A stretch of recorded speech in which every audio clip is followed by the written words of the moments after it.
ഏതാണ് ആ മൂന്ന് സംഗതി?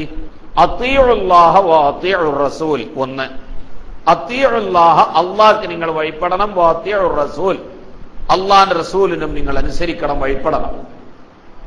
ഒന്ന് മതിയോ? അള്ളാഹ്ക്ക് വഴിപ്പെട്ടു, റസൂലുള്ളാഹിക്ക് വഴിപ്പെട്ടില്ല, അള്ളാഹുവിന്റെ അടുക്കൽ വിജയിക്കാൻ പറ്റില്ല. അള്ളാഹിന്റെ റസൂലിന് വഴിപ്പെട്ടു, അള്ളാഹ്ക്ക് വഴിപ്പെട്ടില്ല, അതും വിജയിക്കാൻ പറ്റില്ല. അള്ളാഹ്ക്കും വഴിപ്പെടണം, റസൂലുള്ളാഹിക്കും വഴിപ്പെടണം.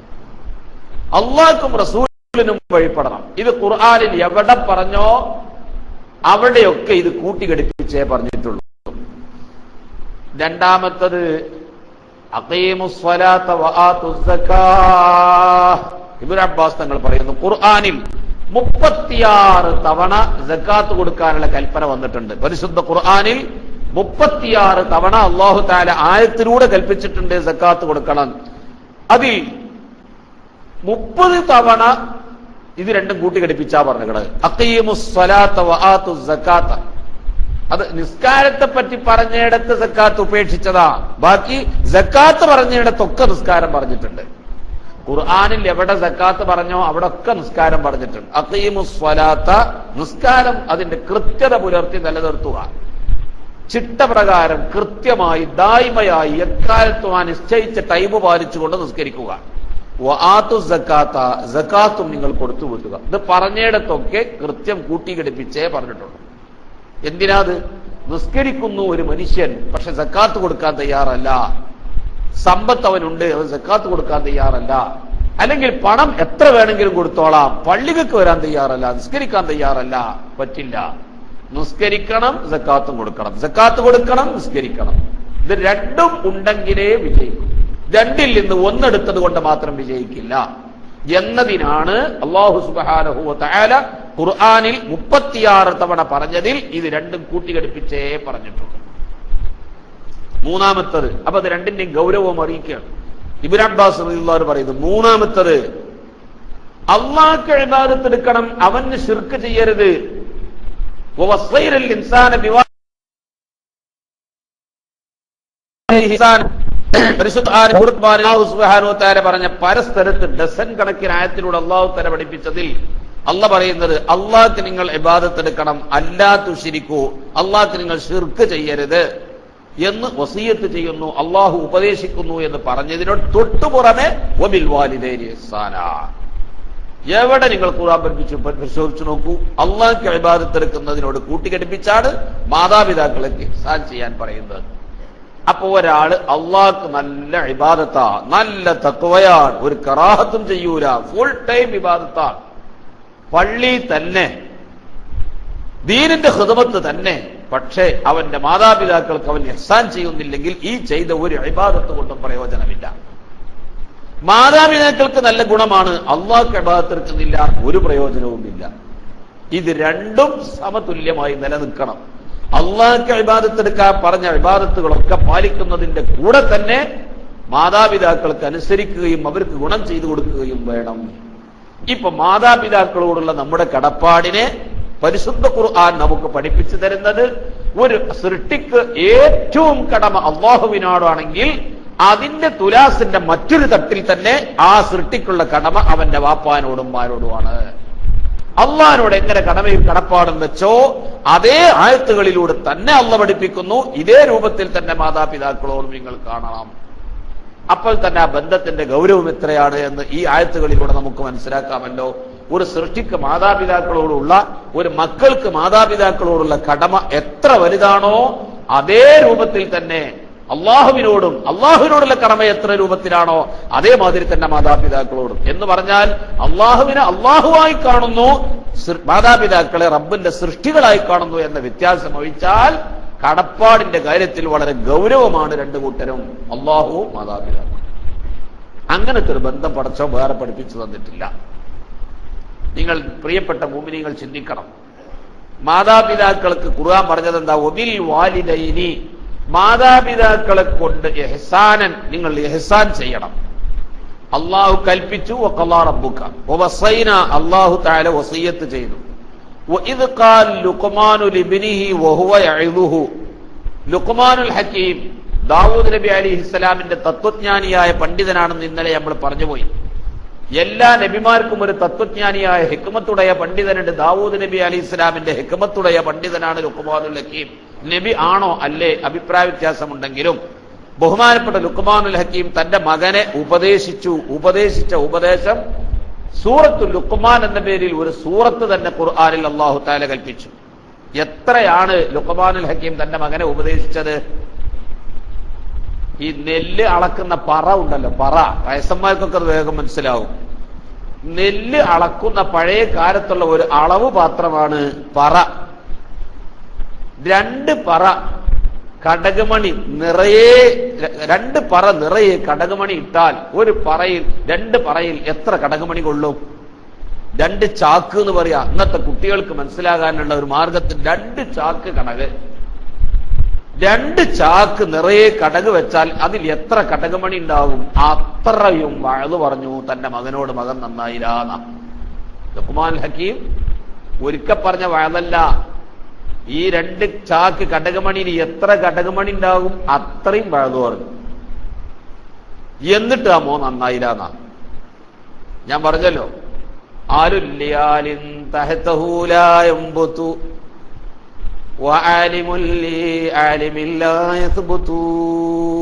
ഒരാലിന്റെ ചുവട്ടിൽ ഒരാല് മുളക്കൂല, ഒരു ആലിമിന്റെ മോൻ ആലിമാവൂല. അതിലേക്ക് ഉപോത്ബലകമാണ് ഇതൊക്കെ.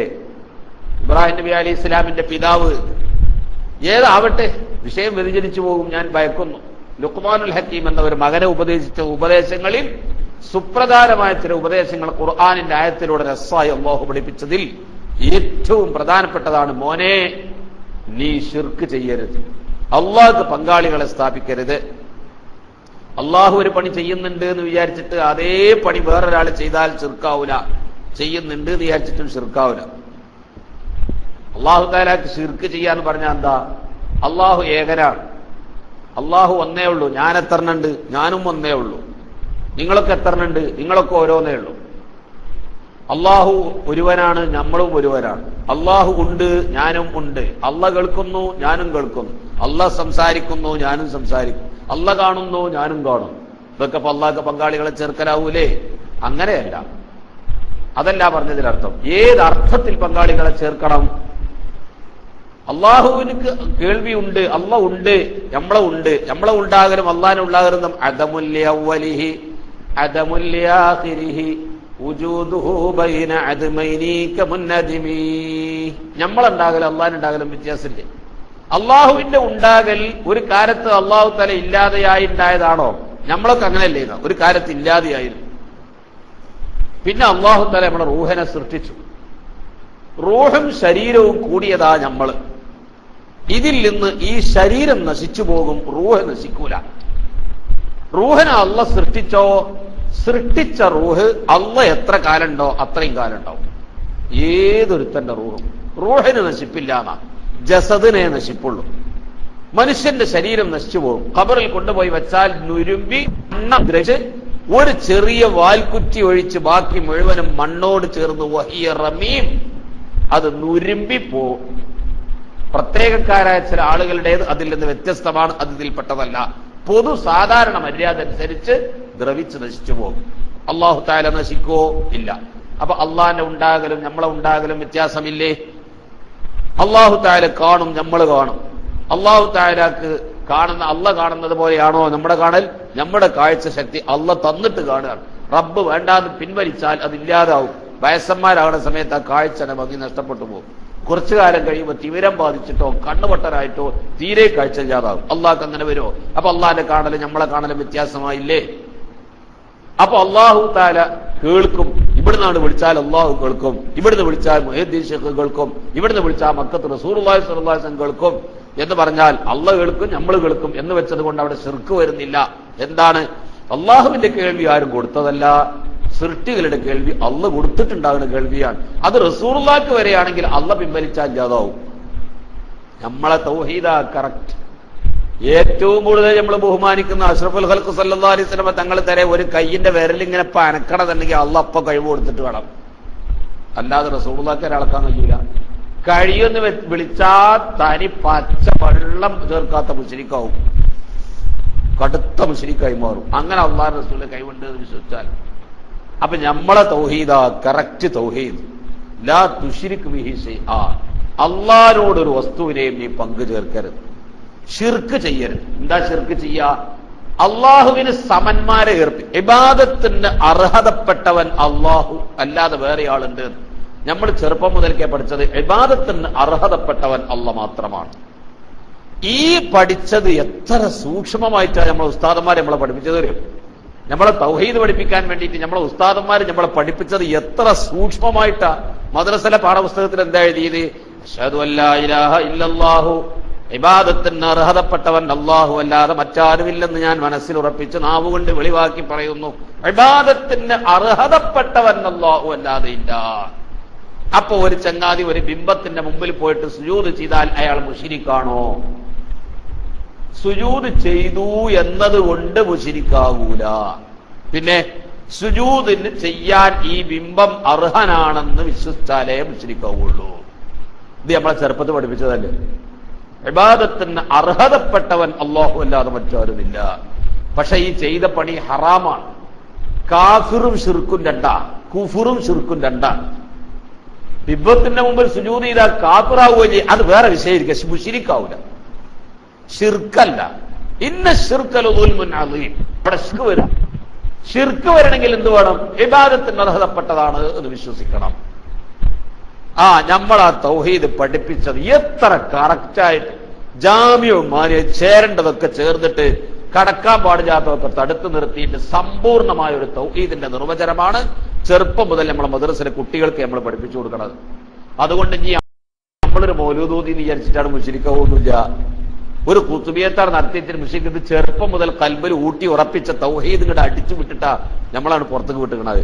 നമ്മൾ ഒരു പേടി പേടിക്കാറില്ല. വിദ്യാർത്ഥികാരന്റെ തൗഹീദ് മാസം മാസം മാറുക. ഞാൻ പറഞ്ഞ മാതിരി വാടിമ്പലം അസംബുലിയിലൊക്കെ പറഞ്ഞ മാതിരി ചർമ്മം കുപ്പായിട്ട മാതിരി ഒരു ദിവസം ഗീസ പുറത്തേക്കാരം, പിന്നെ ഒരു ദിവസം ഗീസ ഉത്തേക്കാരം. നമുക്ക് ആ തകരാറ് ഇന്ന് വരെ സംഭവിച്ചിട്ടില്ല. അപ്പൊ ഷിർക്ക് ഷിർക്ക് എന്നിങ്ങോട്ട് പറയുമ്പോഴേക്ക്, ഷിർക്ക് ചെയ്യരുത് എന്ന് പറയുമ്പോഴേക്ക് തെറ്റിദ്ധരിക്കണ്ട എന്നുള്ള നിലക്ക് ഒരു വാക്ക് ഞാൻ കൂട്ടിച്ചേർത്തതാണ്. അള്ളാഹുവിന് എന്ത് കഴിവുണ്ടോ, അള്ളാഹിന്റെ കഴിവ് എവിടെ എങ്ങനെയായോ ആ അർത്ഥത്തിൽ അതേ രൂപത്തിൽ ഒരു സൃഷ്ടിയെ അള്ളാഹു താലാക്ക് പങ്കാളികളെ വെക്കുമ്പോഴാ ശിർക്ക്. അള്ളാഹു താലാന്റെ ഔലിയാക്കന്മാരോ അള്ളാഹിന്റെ റസൂല് തന്നെയോ, റസൂൽ ഔലിയാക്കന്മാരും മുഹദ്ദീസേക്കോ കട നിൽക്കട്ടെ, അള്ളാഹിന്റെ റസൂലല്ലേ സൃഷ്ടികളിൽ ഏറ്റവും വലുത്. ആ റസൂലുള്ളാഹിക്ക് വരെ ഒരു കഴിവ് അള്ളാഹ് കൊടുക്കാതെ ഉണ്ട് എന്ന് വിശ്വസിക്കാൻ സുന്നികളെ കിട്ടൂല. നമ്മൾ എത്ര റസൂലുള്ളാഹിനെ ബഹുമാനിച്ചാലും ശരി, എത്ര റസൂലുള്ളാഹിനെ വലുതായി കണ്ടാൽ പോലും നമ്മുടെ വിശ്വാസം അള്ളാഹ് കൊടുത്ത കഴിവേ നബിക്കുള്ളൂതാ. അള്ളാഹ് കൊടുക്കാത്തൊരു കഴിവ് മുത്തുനബി സല്ലല്ലാഹു അലൈഹി വസല്ലം തങ്ങൾക്ക് കൽപ്പിക്കാൻ പാടില്ല എന്ന് വിശ്വസിക്കുന്നവരാണ് അള്ളാഹുവിന്റെ റസൂൽ അസാധാരണ മനുഷ്യരാണെന്ന് വിശ്വസിക്കുന്ന നമ്മൾ പോലും അള്ളാഹുവിന്റെ റസൂലിനെ കൽപ്പിക്കുന്നത്. ഇത്ര കളങ്കമില്ലാത്ത കറക്റ്റായ തൗഹീദാണ് നമുക്കുള്ളത്. ഈ തൗഹീദിനോട് ചേർന്നുകൊണ്ട് പരമപരിശുദ്ധമായ വിശ്വാസത്തിന്റെ കൂടെ ഏറ്റവും അപകടകാരിയായ ശിർക്ക്, ഇന്ന ശിർക്കൽ ദുൽമുൻ അദീം എന്ന് പറഞ്ഞ അതിന്റെ ലാ തുശ്രിക് ബിഹി ശൈആ, അള്ളാഹ്ക്ക് ഇനി പങ്കാളികളെ ചേർക്കരുത് എന്ന വസിയ്യത്തിന്റെ കൂടെ ലുഖ്മാനുൽ ഹകീം തന്റെ മകനെ ഉപദേശിക്കുന്നത് വബിൽ വാലിദൈനി ഇഹ്സാനാ, മാതാപിതാക്കൾക്ക് ഗുണം ചെയ്യണം, മാതാപിതാക്കൾക്ക് ഇഹ്സാൻ ചെയ്യണം എന്ന് ഖുർആനിൽ ഡസൻ കണക്കിന് ആയത്തുകളിൽ അല്ലാഹു തആല കൽപ്പിച്ചെങ്കിൽ ഈ ബന്ധത്തിന്റെ ഗൗരവം നിങ്ങൾ മനസ്സിലാക്കും. എന്നാൽ ഖുർആനിൽ എവിടെ പറഞ്ഞിടത്തും എന്താ പറഞ്ഞിട്ടുള്ളത്? ഇഹ്സാനൻ വബിൽ വാലിദൈനി, മാതാപിതാക്കളെ കൊണ്ട് ഇഹ്സാനൻ, ഇഹ്സാൻ ചെയ്യാൻ അല്ലാഹു കൽപ്പിച്ചു. എന്താണ് ഇഹ്സാൻ ചെയ്യാന്ന് പറഞ്ഞാൽ? ഇഹ്സാൻ ചെയ്യാന്ന് പറഞ്ഞാൽ എന്താ? ലികുല്ലി ഷൈഇൻ, എല്ലാ വസ്തുക്കളോടും ഇഹ്സാൻ ഉണ്ട് എന്ന് അല്ലാഹുവിന്റെ റസൂൽ പഠിപ്പിച്ച ഹദീസ് സഹീഹ് മുസ്ലിമിൽ കാണാം. എല്ലാ വസ്തുക്കളോടും ഇഹ്സാൻ ഉണ്ട്. പാമ്പിനോട് ഇഹ്സാൻ ഉണ്ട്. പാമ്പിനെ കൊല്ലൽ, കൊല്ലും പോലെ കൊല്ലൽ പാമ്പിനോടുള്ള ഇഹ്സാനാണ്. നിങ്ങൾ ഒരു വസ്തുവിനെ കൊല്ലാൻ ഉദ്ദേശിച്ചാൽ ഫഅഹ്സിൻ ഖത്ലതഹു, അതിനെ കൊല്ലൽ നന്നാക്കണം. ഒരു മൃഗത്തെ കൊല്ലാൻ നിങ്ങൾ ഒരു കോഴിനെ അറക്കാൻ തീരുമാനിച്ചാൽ ആ കോഴിനെ പിടിച്ചിട്ട് ഒരൊറ്റ വെട്ടകട് വെട്ടല്ല, അതിനെ പിടിച്ചതിന്റെ കൈകാലുകൾ ബന്ധിച്ച് ഖിബലക്ക് നേരെ നിന്ന് അതിന് കുറച്ച് വെള്ളം കൊടുത്ത് കത്തി, നല്ല മൂർച്ചയുള്ള കത്തി കൊണ്ടായിരിക്കണം. ബ്ലേഡ് അതിന് പറ്റിയ സാധന, പക്ഷെ വെൽപ്പല്ലാന്ന് മാത്രം അല്ലേ, ബ്ലേഡ് അതിന് മാത്രം വെൽപ്പല്ല, പറ്റിയെന്നെങ്കിൽ നല്ല സൂപ്പർ സാധന. അറക്കാൻ സിഫത്തൊത്ത എന്താണ് ആയുധമാണ് ബ്ലേഡ്. നല്ല മൂർച്ച, പുതിയ ബ്ലേഡ് എടുത്താൽ നല്ല മൂർച്ച ഉണ്ടാവും. അപ്പൊ വേഗത്തിൽ എന്തിനാണ് ഇത്? കത്തി മൂർച്ച കൂട്ടണം, വെള്ളം കൊടുക്കണം.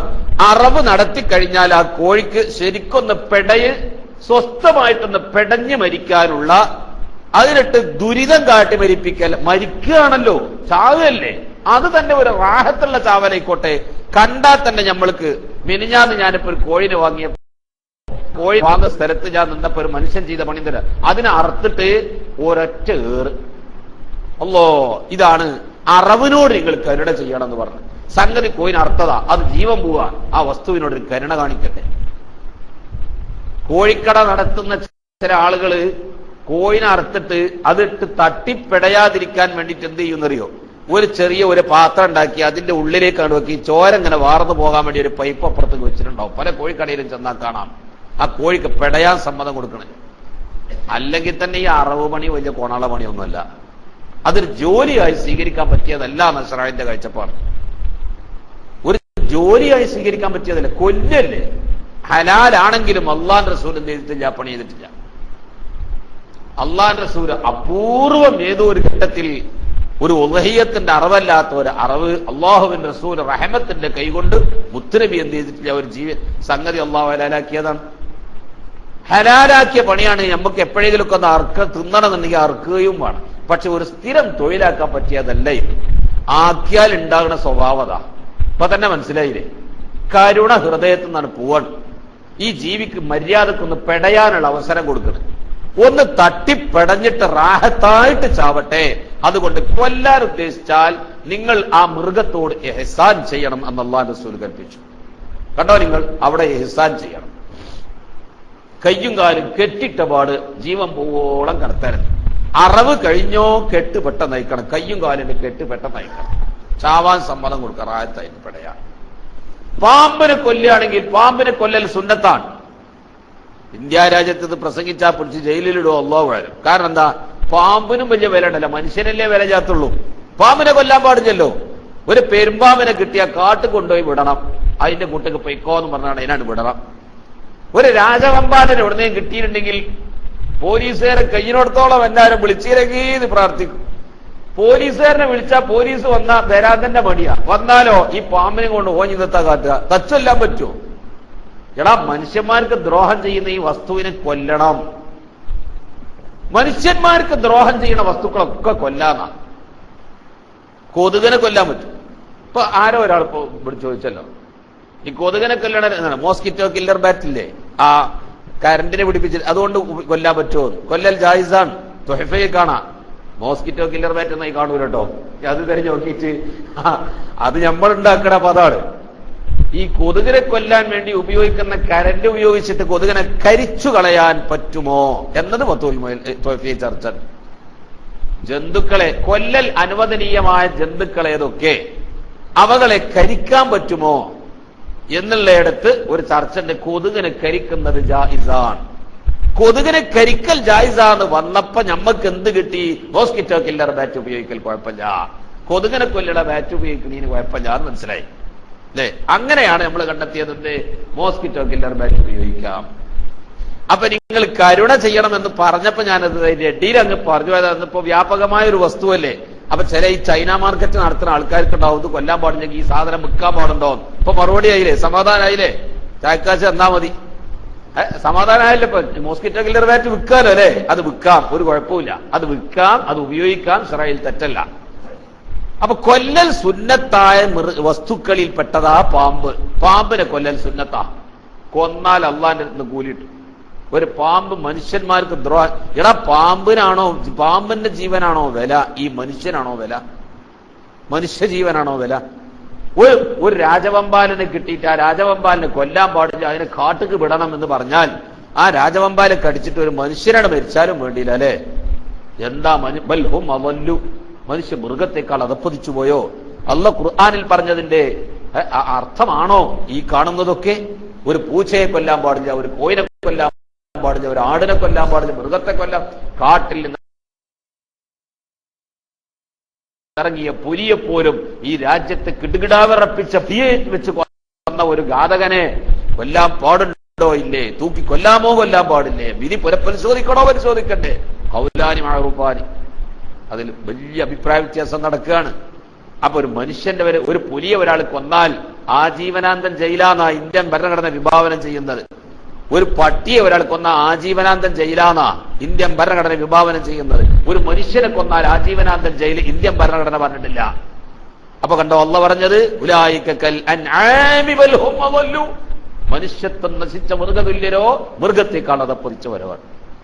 ഇപ്പൊ പാമ്പിനെ കൊല്ലൽ സുന്നത്താന്ന് ഞമ്മക്ക് ഇവിടെ സ്വകാര്യത്തിൽ പറയാം. ഗവൺമെന്റ് കേട്ടാൽ ചിലപ്പോൾ വല്ല പ്രശ്നം ഉണ്ടാക്കുമോ, അവിടെ നിങ്ങൾ വേഗം മുങ്ങണം. അവിടെ ഇപ്പൊ ഞാനീ പറഞ്ഞത് വാദകമല്ല, പാമ്പിനെ കൊല്ലൽ സുന്നത്താണ്. ശറഈന്റെ അടുക്കൽ അല്ലാഹുവിന്റെ റസൂൽ പറഞ്ഞ പാമ്പിനെ കൊല്ലൽ സുന്നത്താണ്. അതിന്റെ യുക്തി ഗവൺമെന്റിന് പറഞ്ഞു കൊടുക്കണം, കോടതിക്ക് പറഞ്ഞു കൊടുക്കണം.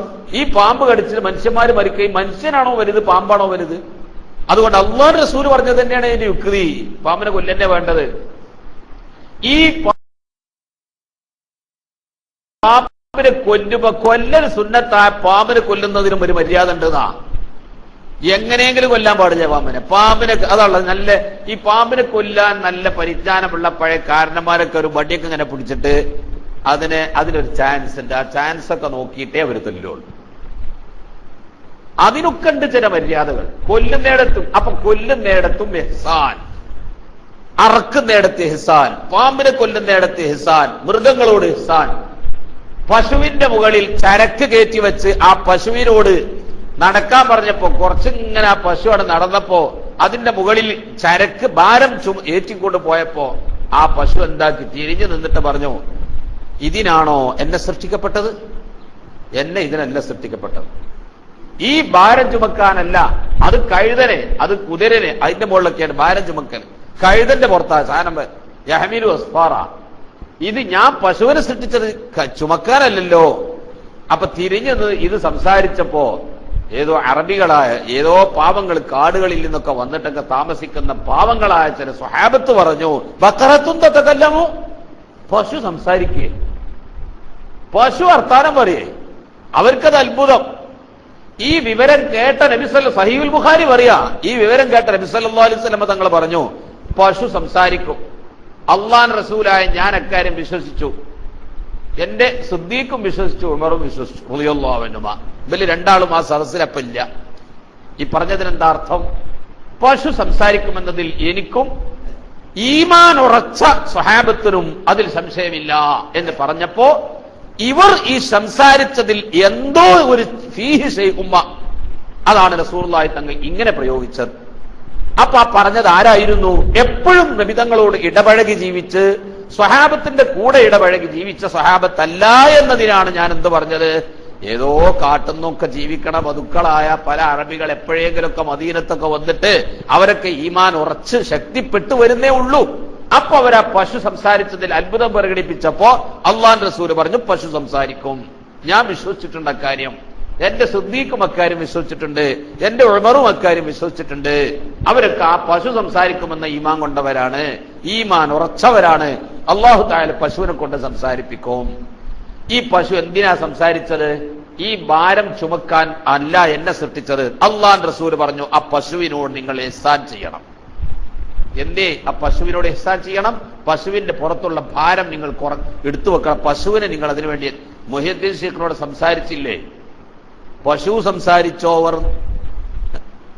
അതുപോലെ മൃഗങ്ങൾ സംസാരിച്ചത് ഖുർആനിലുണ്ട്. അപ്പൊ എന്തോ ആവട്ടെ, ഈ മൃഗത്തോട് ഇഹ്സാൻ ചെയ്യാൻ പറഞ്ഞു. ഭാരം ചുമക്കുന്ന മൃഗങ്ങളോട്. ഒരു സൈക്കിളിന്റെ കാരിയറിൽ ഒരു ചാക്ക് അരി കയറ്റി പോകുമ്പോ ആ കയറ്റിയിട്ട് ഒരു വലി വലിപ്പിച്ചപ്പോഴേക്ക് അതിന്റെ ടയറങ്ങ് പഞ്ചറായി പോയി. എന്തേ? ആ സൈക്കിളിനോട് ഇഹ്സാൻ ചെയ്തില്ല. സൈക്കിളിനോട് ഇഹ്സാനുണ്ട്, ഒരു മോട്ടോർ ബൈക്കിനോട് ഇഹ്സാനുണ്ട്, ഒരു കാറിനോട് ഇഹ്സാനുണ്ട്.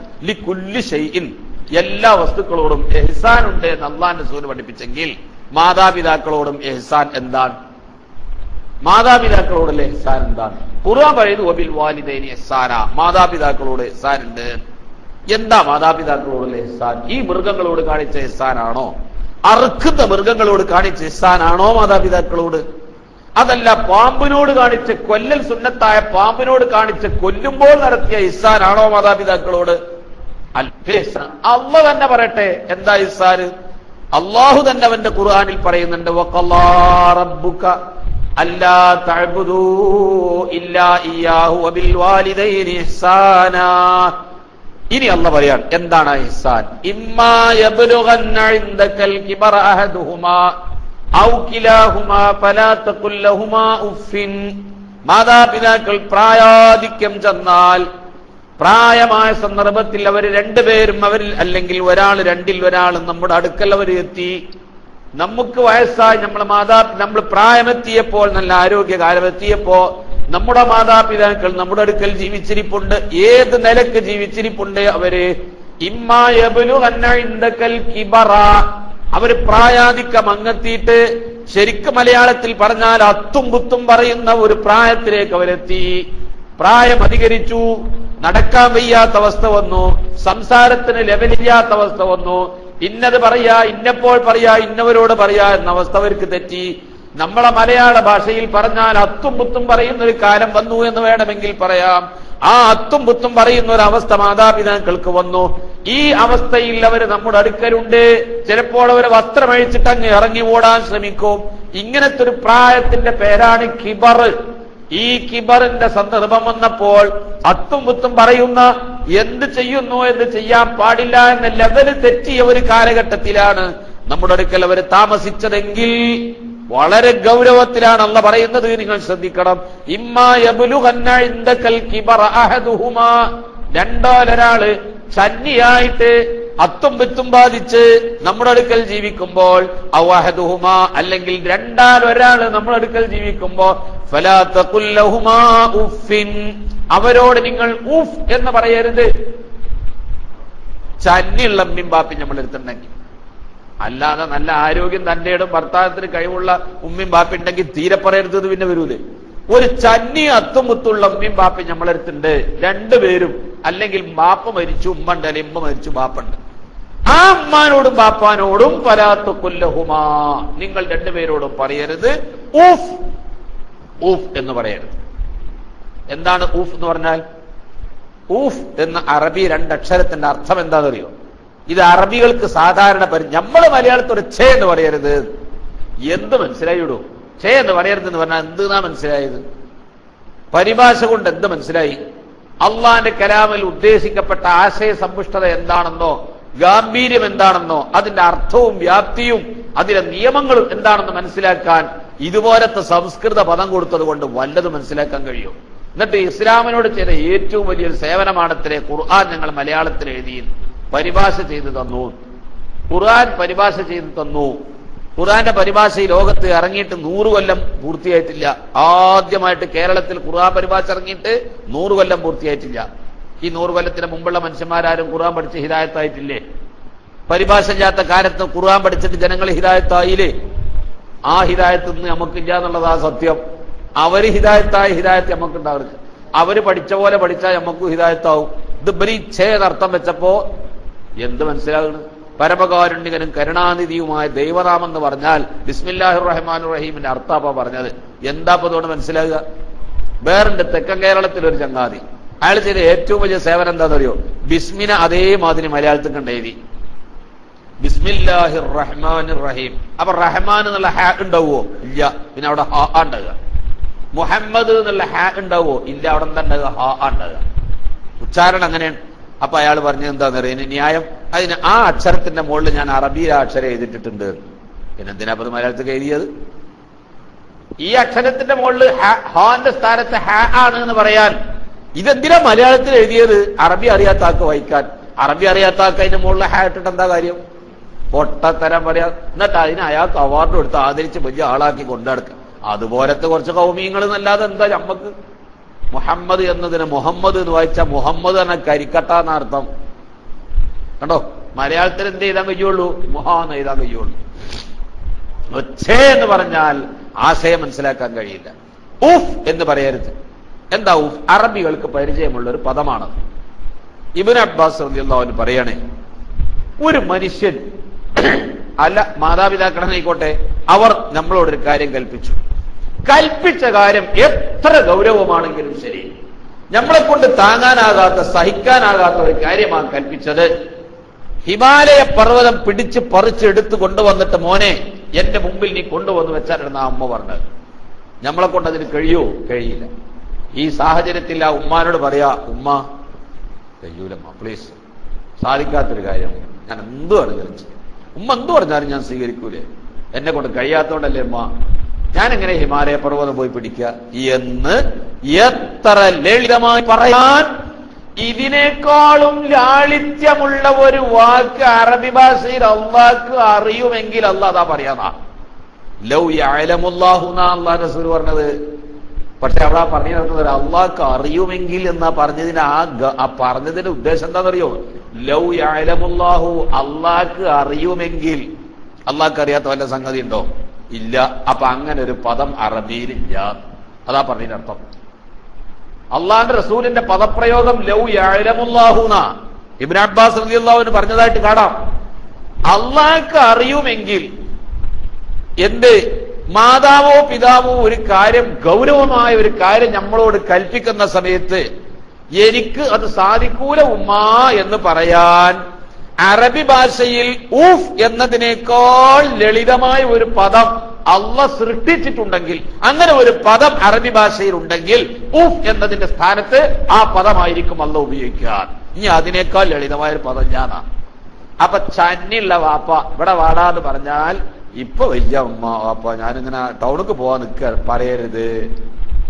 ചന്നിയുള്ള ഉമ്മ എനിക്കിപ്പോ ഒരു ചായ വേണമെന്ന് പറഞ്ഞാൽ പറ്റൂലെന്ന് പറയരുത്.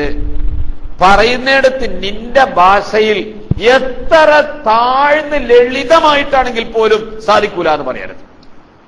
അപ്പൊ ഉമ്മ പറയാണ്, ഉഹദ് മല എടുത്ത് പറിച്ചിട്ട് എന്റെ മുന്നിൽ കൊണ്ടുവന്ന് വെച്ച് തരണമെന്ന് പറഞ്ഞാൽ സാധിക്കൂല ഉമ്മ എന്ന് പറയരുത്. പറയൽ ഹറാമാണ്.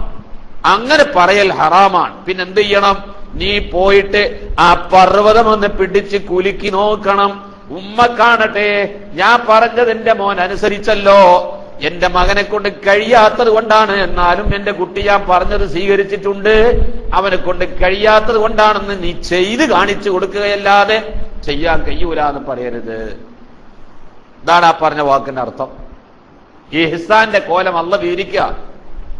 ഇഹ്സാനിന്റെ കോലമാണ് അല്ലാഹ് വിവരിക്കണം.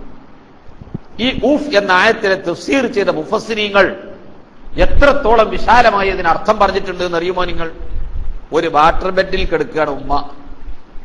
അല്ലാഹു നമ്മുടെ മാതാപിതാക്കളെ നമ്മളെയൊക്കെ കാത്തുരക്ഷിക്കട്ടെ. അവസാനം പിന്നെ എന്താണെന്നറിയാം, ഒരാഴ്ച മുമ്പ് റമളാൻ തുടങ്ങുന്നതിന്റെ നനച്ചോളി നിന്നാ ഞാൻ നാട്ടിലെത്തിയത്. അതിന്റെ തലേന്ന് ഞാൻ മദീനത്താ. അപ്പൊ മദീനത്താന്നുള്ള വിവരം കേട്ടപ്പോ ഇവിടെ ഈ മലപ്പുറം ജില്ലയുടെ പരിസരം, ഇവിടെ നമ്മളെ ഈ ഇങ്ങനെ വിളിച്ചാൽ കേൾക്കണ ഹദ്ലോത്തിന്റെ അപ്പുറത്തുള്ള ഒരാള് വിളിച്ചിട്ട് എന്നോട് പറഞ്ഞു, ബാപ്പ മരിക്കാൻ ദ്വാരിക്കും, ബാപ്പ മരിച്ചിട്ടാ ദ്വാരിക്കും. ഒരു മോൻ പറയാ എന്നോട്, ആരായാലും പറയാ, അതിന് മാത്രം കുണിയതുകൊണ്ട്. ആ വാപ്പാന്റെ ശരീരം വാട്ടർ ബെഡിൽ കിടന്നിട്ട് പൊട്ടി, നീര് പൊട്ടിയിട്ട് ദുർഗന്ധം വരാൻ തുടങ്ങി. ക്യാൻസറാണ്, ബോധം നഷ്ടപ്പെട്ടിട്ടില്ല, വേദന സഹിക്കാൻ വയ്യ. ശരീരത്തിന്റെ പിൻഭാഗത്ത് ഒരു ഭാഗത്ത് ഒരു വൃത്തം കടന്നിട്ട് ഒരു ഓട്ടയായിട്ട് വയറ്റിനുള്ളിൽ പെട്ടിയും കുടവും എന്തൊക്കെയാന്നുള്ളത് വരുന്നവർക്ക് നോക്കി കാണാം. എന്താപ്പാ കിടത്താം, പിന്നെ ദ്വാരിപ്പിച്ചേ ഉള്ളൂ. ആ പറഞ്ഞ ആ സന്ദർഭത്തിലാണ് ആ വാപ്പ കിടക്കുന്നത് എങ്കിൽ അതാണ് ഇപ്പോൾ പറഞ്ഞത്, അങ്ങനത്തെ ഒരു രോഗത്തിലൊന്നും പഠിച്ചോ നമ്മളെ കിടത്താതിരിക്കട്ടെ. അള്ളാഹുവിന്റെ റസൂലിനോട് ഇബ്നു മസ്ഊദ് റളിയല്ലാഹു അൻഹു ചോദിച്ചു, എന്റെ ഉമ്മാനോടുള്ള എന്റെ ഹക്ക് ചെയ്ത് പൂർത്തിയാക്കാൻ കഴിയോ? അള്ളാഹുവിന്റെ റസൂലിന് കഴിയൂല. തങ്ങൾ പറയും, ഞാൻ ചെയ്തു കൊടുക്കാം. എന്ത് പറഞ്ഞിട്ട് ചെയ്യാൻ കഴിയൂലോ?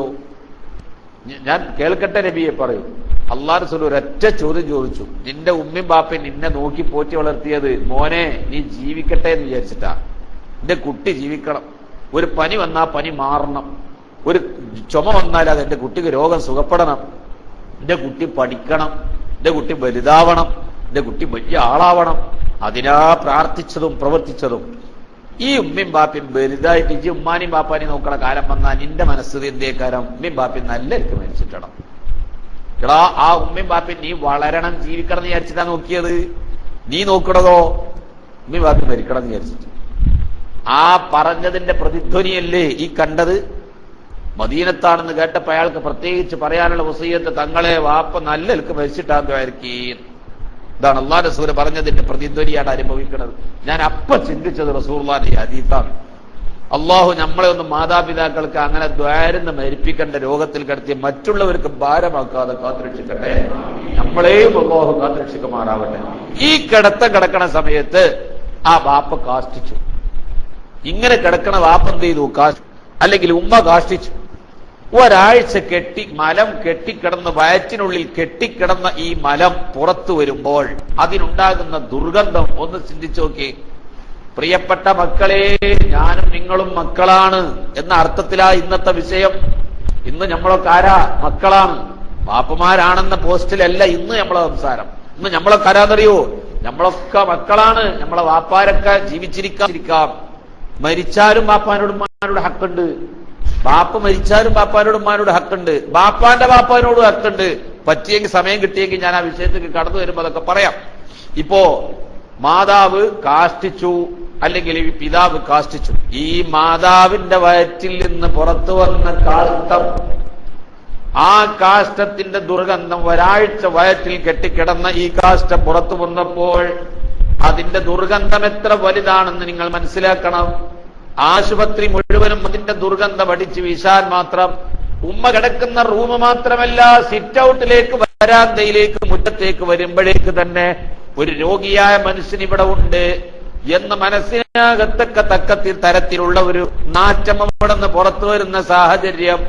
ഈ മകൾ, ഈ ഉമ്മാനെ പരിചരിക്കുന്ന മകളോ മകനോ, ആ ഉമ്മാന്റെ വയറ്റിൽ നിന്ന് പോന്ന ആ കാഷ്ടം ഒരു പ്ലാസ്റ്റിക് മുറത്തിലേക്ക് അടിച്ചു കൂട്ടിയെടുത്തിട്ട് തൊട്ടടുത്ത റൂമിലേക്ക് കൊണ്ടുപോയി ഒഴിക്കാൻ അത്രേ നടക്കേണ്ടതുള്ളൂ. ഇവിടെ നിന്ന് അപ്പുറത്തേക്ക് ഒരു 4 അടി അങ്ങ് നീങ്ങിയാൽ ക്ലോസറ്റാണ്.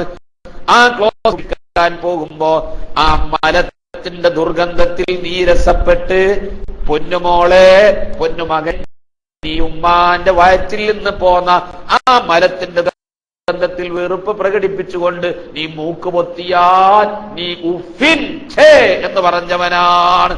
ഉഫിന്റെ താരിഫായത്, ഉഫിന്റെ വ്യാഖ്യാനമാണിത്. വലാ തഖുൽ ലഹുമാ ഉഫിൻ. ചന്നി പിടിച്ച വാപ്പ, വയസ്സനായ വാപ്പ, സ്വന്തമായി പറച്ചിലിന് ലെവല് തെറ്റിയ വാപ്പ, പ്രായമങ്ങേറ്റം എത്തിയ വാപ്പ, ആ വാപ്പാന്റെ സംസാരത്തിന് നീ ഉഫിൻ പറയരുത്. വാപ്പാന്റെ പ്രവർത്തനത്തിൽ, ഉമ്മാന്റെ പ്രവർത്തനത്തിന് ഉഫിൻ എന്ന് പറയരുത്. എന്ന് പറഞ്ഞാൽ എന്താ? ഛേ എന്ന് പറഞ്ഞാൽ ഇവിടെ കാണുന്ന മലയാള പരിഭാഷ വായിച്ചിട്ട് ഖുർആൻ പഠിച്ചു എന്ന് അഹങ്കരിക്കല്ലേ. ഖുർആൻ ജനങ്ങൾക്ക് പഠിപ്പിച്ചു കൊടുത്തു എന്ന് നവോത്ഥാനം പറഞ്ഞ് അഹങ്കരിക്കല്ലേ. ബിദ്അത്തുകാരാ, ഈ ഖുർആനിനെ നീ മനസ്സിലാക്കി കൊടുക്കുന്നിടത്ത് അപകടമാണ് വരുത്തി വെച്ചത്. ജനങ്ങളെ വഴിതെറ്റിക്കാനാ നിന്റെ ഖുർആൻ എത്തിച്ചത്. വലാ തഖുൽ ലഹുമാ ഉഫിൻ. മാതാപിതാക്കളോട് ഛേ എന്ന് പറയരുതെന്ന് ഖുർആൻ പറഞ്ഞത്. ഈ സമൂഹത്തിന് എന്ത് മനസ്സിലായി?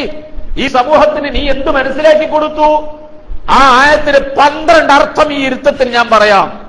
12 അർത്ഥം ഈ വലാ തഖുൽ ലഹുമാ ഉഫിൻ എന്നതിന്. ഞാൻ പറഞ്ഞല്ലോ, ഇബ്നു അബ്ബാസ് റളിയല്ലാഹു അൻഹു പറഞ്ഞു, സാധിക്കൂല എന്ന് എത്ര ലളിതമായി പറയാൻ അറബി ഭാഷയിൽ ഇതിനേക്കാൾ ലളിതമായ ഒരു പദമെങ്കിൽ അതായിരിക്കും അല്ല പറയാ എന്ന് പറഞ്ഞതിന്റെ അർത്ഥം, അത്ര ലളിതമായിട്ട് പോലും, പ്ലീസ് പറഞ്ഞിട്ട് പോലും സാധിക്കൂല എന്ന് നീ പറയരുത്. രണ്ടാമത്തത്, ആ ഉമ്മാന്റെ വയറ്റിൽ നിന്ന് പോന്ന മലത്തിന്റെ ദുർഗന്ധത്തിൽ നീരസപ്പെടരുത്. നീരസപ്പെട്ടാൽ ഛേ എന്ന് പറഞ്ഞവനാണ്. നീ ആ അർത്ഥം വെച്ച പരിഭാഷ കൊണ്ട് ഈ സമൂഹത്തിന് എന്ത് മനസ്സിലായി? ഇങ്ങനെയെങ്കിലും ഒന്ന് പറയൂ, എന്നാ ജനങ്ങൾക്ക് എന്തെങ്കിലും ഒരു ഇൽമു കിട്ടട്ടെ. ഞാൻ ഒരു അഹങ്കാര സ്വരത്തിനല്ല പറയുന്നത്. വേണമെങ്കിൽ സുന്നത്തി ജമാഅത്തിന്റെ അഹങ്കാരം എന്ന് തന്നെ ഞങ്ങൾക്ക് പറയാം. പരിശുദ്ധ ഖുർആനിനെ നീ വികലമാക്കി ജനങ്ങളെ മുമ്പിൽ അവതരിപ്പിച്ച പോലെ ഞങ്ങൾ ആലിമീങ്ങൾ ആരും വികലമായി അവതരിപ്പിക്കുന്നവരല്ല. അത് അതിന്റെ ഉള്ള ഹക്ക് പോലെ പഠിപ്പിച്ചു കൊടുക്കുന്നവരാണ്. ഞങ്ങളതാണ് അതിമുക്ക് അങ്ങനെ തിരിയാത്തത്. ഈ ഖുർആൻ ക്ലാസ് എന്ന് പറഞ്ഞ നാട് മുഴുവൻ നടന്നിട്ട് ഫിത്ന ഇപ്പൊ സുന്നത്തി ജമാഅത്തിന്റെ ആലിമീങ്ങൾ ആ പണി ഏറ്റെടുക്കേണ്ടി വന്നു. പക്ഷെ ഞങ്ങൾ ആ ഖുർആൻ ക്ലാസ് ഏറ്റെടുത്തപ്പോ എങ്ങനെ ഏറ്റെടുക്കണത്? ഖുർആനിന്റെ ആയത്തുകളിലൂടെ അതിന്റെ ഫിഖ്ഹ് മസ്അലകളും അതിന്റെ തഫ്സീറുകളും അതിന്റെ മുഫസ്സിരീങ്ങൾ ഉദ്ദേശിച്ചതും അല്ലാഹും റസൂലും അതിന് നൽകിയ വ്യാഖ്യാനങ്ങളും വിശദീകരിച്ചു കൊടുത്തുകൊണ്ടുള്ള ഒരു ക്ലാസുകളല്ലാതെ പരിശുദ്ധ ഖുർആൻ നീ വെക്കുമ്പോൾ അർത്ഥം വെക്കാൻ സുന്നത്തി ജമാഅത്തിന്റെ ആലിമീങ്ങൾക്ക് കഴിയില്ല. ഒന്ന് നിങ്ങൾ മനസ്സിലാക്കി, അല്ലാഹു തആല അത്തും പുത്തും വന്ന ചന്നി വരെ ബാധിച്ച മാതാപിതാക്കളോട് പെരുമാറാൻ ഇങ്ങനെയാ കൽപ്പിച്ചത്. ഹദീസിൽ കാണാം, ഒരു അടിമ യജമാനന്റെ മുമ്പിൽ നിൽക്കുന്ന നൃത്തമാണ് മകൻ മാതാവിനോടും പിതാവിനോടും ചെയ്യുന്ന ഇഹ്സാനിന്റെ കോലം. അതാണ് ഈ ആയത്ത് പഠിപ്പിക്കുന്നത്. സ്വഹീഹ് മുസ്ലിമിന്റെ ഹദീസിൽ കാണാം, ഒരു മകൻ, ഒരു അടിമ യജമാനന്റെ മുമ്പിൽ നിൽക്കുന്ന നൃത്തം അത് നമുക്ക് മനസ്സിലാക്കാൻ കഴിയൂല. ഒരടിമ എങ്ങനെയാണോ യജമാനന്റെ മുമ്പിൽ നിൽക്കുക? നമ്മളെ നാട്ടിൽ അടിമ ഉണ്ടോ? അടിമ യജമാനന്റെ മുമ്പിൽ നിന്നതായിട്ടുള്ള പരിചയം, കണ്ടതായിട്ട് പരിചയം നമുക്കുണ്ടോ? അത് നമുക്ക് മനസ്സിലാക്കാൻ കഴിയൂല. ഒരടിമ യജമാനന്റെ, എന്നാലും കുറെ ഊഹിക്കാം. പഴയകാല നാട്ടു തമ്പുരാക്കന്മാര് രാജാക്കന്മാരെ മുമ്പിൽ അവരുടെ തോഴിമാരും അവരുടെ വേലക്കാരും അവരുടേതായ വീട്ടിന്റെ പണിക്കാരോ അവരുടെ ഈ ഉദ്യോഗസ്ഥന്മാരോ അവരുടെ മുമ്പിൽ വന്ന് കൈകൂപ്പി നിന്നിട്ട് അതവും ബഹുമാനവും കാണിച്ചിരുന്ന ഒരു ഏകദേശ ചിത്രം നമ്മളെ മുമ്പിലുണ്ടെങ്കിൽ ആ നൃത്തമാണ് ഒരു മകൻ ബാപ്പാന്റെ മുമ്പിൽ നിൽക്കേണ്ടത്. ആ നൃത്തമാണ് ഒരു മകൻ ഉമ്മാന്റെ മുമ്പിൽ നിൽക്കേണ്ടത്. അവരെത്ര എന്നെ ആക്രമിച്ചാലും ശരി. എങ്ങനെ സ്നേഹം തരിക, എങ്ങനെ നോക്കുക, അതിന് മാത്രം ഉൽമല്ലേ ചെയ്തത്? പറയരുത് മോനെ, പറയരുത്. അള്ളാന്റെ റസൂലിന്റെ നുബൂവത്തിന്റെ നാവുകൊണ്ട് പറഞ്ഞ വാക്കാണ് അവരെത്ര നിന്നെ ആക്രമിച്ചാലും ശരി. മറുത്തൊരു വാക്ക് പറയാൻ, പ്രതികാരം ചെയ്യാൻ നമുക്ക് അവകാശമില്ല. അതാണ് അള്ളാഹു തആല അള്ളാഹ്ക്ക് ഇബാദത്ത് എടുക്കണം, ശിർക്ക് ചെയ്യരുത് എന്നതിന്റെ കൂടെ കൂട്ടിച്ചേർത്തുകൊണ്ട് പറയാൻ കാരണം, നമ്മൾ എത്ര വലുതായാലും ശരി, നമ്മൾ എത്ര വലുതായാലും ശരി, നമ്മൾ ഏത് ഖാദിഖുലാത്തായാലും ശരി, ഏത് ചീഫ് ജസ്റ്റിസ് ആയാലും ശരി, നമ്മുടെ വാപ്പന്റെ മുമ്പിൽ നമ്മൾ മകനാണ്, ചെറുതാണ്. സല്ലല്ലാഹു അലൈഹി വസല്ലമ തങ്ങളുടെ മാതാപിതാക്കളെ അല്ലാഹു സുബ്ഹാനഹു വ തആല നേരത്തെ തന്നെ പിടിച്ചു കൊണ്ടുപോയി. തങ്ങൾ യതീമായിട്ടാണ് വളർന്നു വരുന്നത്. 6 വയസ്സ് പ്രായമാകുമ്പോൾ അവിടുത്തെ ഉമ്മയും തങ്ങളോട് വിട്ടുപിരിഞ്ഞു. യതീമായിക്കൊണ്ടാണല്ലോ തങ്ങൾ വളർന്നത്.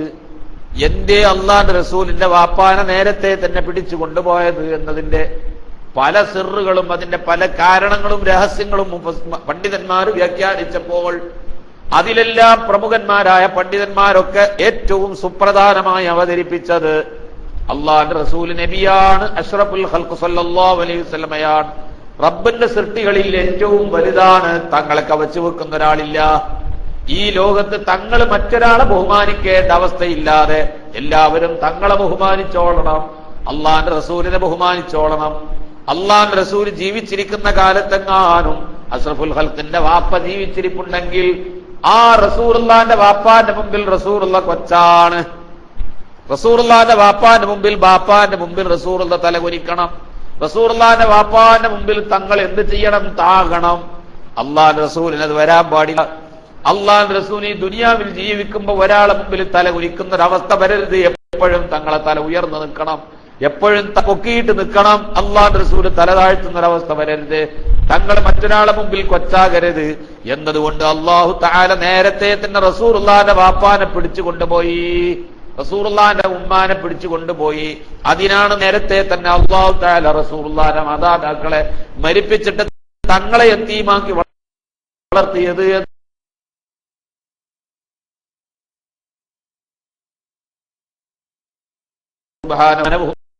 ബഹുമാനിച്ചോളണം. എന്താണ് ആ ഒരു സ്ഥാനം?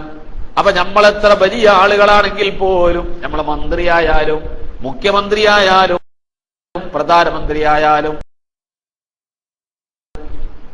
സുപ്രീം കോടതി ജഡ്ജിയാണെങ്കിൽ പോലും നമ്മളെ വാപ്പാന്റെ മുമ്പിൽ നമ്മൾ ചെറുതാണ്. അവിടെ വരുമ്പോ നമ്മളങ്ങ് ചെറുതായി പോകും. സുപ്രീം കോടതി ജഡ്ജിയാണ്, അനുസരിച്ചൊരു തുണി ഉടുത്തിട്ടാ പോവുക. ചിലപ്പോൾ ബനിയനിട്ടേക്കാം, അല്ലെങ്കിൽ ബനിയനും ഉണ്ടാകില്ല. പഴയ ആളുകളുടെ സ്വഭാവത്തിലാണ് ആ വാപ്പ നടക്കുന്നത്. നിന്റെ വാപ്പയാണെന്ന് പറയാൻ ഒരു പക്ഷേ നിനക്ക് ലജ്ജ ഉണ്ടാകും. എന്നാൽ നീ സുപ്രീം കോടതി ജഡ്ജിയാണോ? ഇസ്ലാമിന്റെ ഏറ്റവും വലിയ ഒരു ഖാദിയാണോ? മോനെ, നീ ബാപ്പാന്റെ മോൻ തന്നെ. ബാപ്പാന്റെ മുമ്പിൽ വരുമ്പോ നീ ഇരിക്കാൻ പാടില്ല. ബാപ്പന്റെ മുമ്പിൽ നീ അദബ് കെട്ടി ഇരിക്കാൻ പാടില്ല. ബാപ്പാന്റെ മുമ്പിൽ ചിരിക്കാൻ പാടില്ല. ബാപ്പാനേക്കാൾ ഉച്ചത്തിൽ സംസാരിക്കാൻ പാടില്ല. ബാപ്പ പറയുന്നതിന് ആ ബാപ്പാന്റെ സംസാരം മുറിച്ച് അതിന് ഓവർടേക്ക് ചെയ്ത് പറയാൻ പാടില്ല. ബാപ്പ ഒരു കാര്യം കൽപ്പിച്ചാൽ സാധിക്കൂല വാപ്പ എന്ന് പറയരുത്. ആ വാപ്പ പറയുന്നത് എന്തും അനുസരിക്കാൻ, ഉമ്മ പറയുന്നത് അനുസരിക്കാൻ നീ ബാധ്യസ്ഥനാണ്. എത്ര വലിയ ആളാണെങ്കിലും ഉമ്മാന്റെ കാഷ്ടത്തിന്റെ കാര്യം അതൊക്കെ കുറച്ച് ഓവറായി പോയില്ലേ. കാഷ്ടം അങ്ങനെ മണക്കരുത് എന്ന് പറഞ്ഞാൽ ഇച്ചിരി ബുദ്ധിമുട്ടല്ലേ. ഇങ്ങനൊക്കെ ഒരു കടമ വെക്കുക എന്ന് പറഞ്ഞാൽ അത് ചിന്തിക്കാത്തത് കൊണ്ടാണ്. എനിക്കോ നിങ്ങൾക്ക് 2 വയസ്സ് പ്രായം, 1 വയസ്സ് പ്രായമാകുമ്പോ, അതിനേക്കാൾ ചുരുങ്ങിയ പ്രായമാകുമ്പോൾ ഉമ്മ പ്രസവിച്ച ഉടനെ അവിടെ നിന്ന് അങ്ങോട്ട് നിങ്ങൾ കുറച്ച് കാലത്തേക്ക് കണക്കൂട്ടി നോക്കിക്കോ. 1 വർഷം 2 വർഷം വരെ, 1 വർഷം വരെ നമ്മളിതാ ഉമ്മ നമ്മളെ താലോലിച്ച് വളർത്തിയപ്പോൾ ഒരു ദിവസം ഉമ്മാക്ക് ഒരു കല്യാണത്തിന് പോകണം. ആ കല്യാണത്തിന് പോകാൻ ഉമ്മ ആഴ്ചക്ക് മുമ്പേ തയ്യാറായി കഴിഞ്ഞു. അടുത്ത ആഴ്ച ഒരു കല്യാണത്തിന് പോകാനുണ്ട്. അതിന് വേണ്ട സാരി സെലക്ട് ചെയ്തു, അതിനാവശ്യമായ ബ്ലൗസ് തിരഞ്ഞെടുത്തു, അതിനാവശ്യമായ വളകൾ, അതിനാവശ്യമായതെല്ലാം സംയോജിപ്പിച്ചു. സാരിയോടൊത്ത കളറ്, ബ്ലൗസിനോടൊത്ത കളറ്, വളയും മാലയും ഒക്കെ സംവിധാനിച്ച് ഒരുങ്ങാൻ തുടങ്ങിയിട്ട് ഒരാഴ്ചയായി. എന്താണ് ആ ഉമ്മാന്റെ ഒരു ആഗ്രഹം? ആ കല്യാണത്തിൽ സംബന്ധിക്കാൻ പ്രത്യേകിച്ച് ഉമ്മാക്ക് ഒരു താല്പര്യവുമുണ്ട്. ഈ കല്യാണത്തിന് പോയാൽ കോളേജിൽ പഠിച്ച കാലത്ത് ഫ്രണ്ട്സുകളായ കുറെ കൂട്ടുകാരികളായ ആളുകൾ ഉണ്ടായിരുന്നു. അവരൊക്കെ കോളേജ് വിട്ടങ്ങ് പിരിഞ്ഞു. കല്യാണം നടന്നതോടുകൂടി പല ദിക്കുകളിലായി. അവരൊക്കെ ഈ കല്യാണത്തിന് വരും. അവരുമായിട്ടൊന്ന് കാണണം, സംവദിക്കണം, ഒന്ന് കുശലാന്വേഷണം നടത്തണം, പഴയ കാലങ്ങളൊക്കെ ഒന്ന് അനുസ്മരിക്കണം. ഉമ്മ വല്ലാത്തൊരാഗ്രഹത്തിലാണ് കല്യാണത്തിന് പോയത്. അന്ന് ഞാനോ നിങ്ങളോ കൊച്ചു കുട്ടികളാണ്, നമുക്ക് മുല തരുന്ന പ്രായമാണ്. ആ ഉമ്മ നമ്മെ തോളിലിട്ടുകൊണ്ട് ആ കല്യാണത്തിന് പോയി. കല്യാണത്തിന്റെ സദസ്സിൽ ചെന്ന്, ഡൈനിങ് ഹാളിൽ ചെന്ന്, ടേബിളിന്റെ മുമ്പിൽ ഒരുക്കിയ വിഭവസമൃദ്ധമായ ബിരിയാണിക്ക് മുമ്പിൽ ഈ സ്നേഹിതകളുടെ കൂടെ, ഉമ്മാന്റെ കോളേജ് ഫ്രണ്ട്സുകളുടെ കൂടെ ഇരുന്നു കൊണ്ട് ആ വിഭവസമൃദ്ധമായ ബിരിയാണിയിലേക്ക് കൈകുത്തിയപ്പോഴാണ് ഞാൻ ആ ഉമ്മാന്റെ മാറിടത്തിലേക്ക് അങ്ങ് കാഷ്ടിച്ചു കൊടുത്തത്.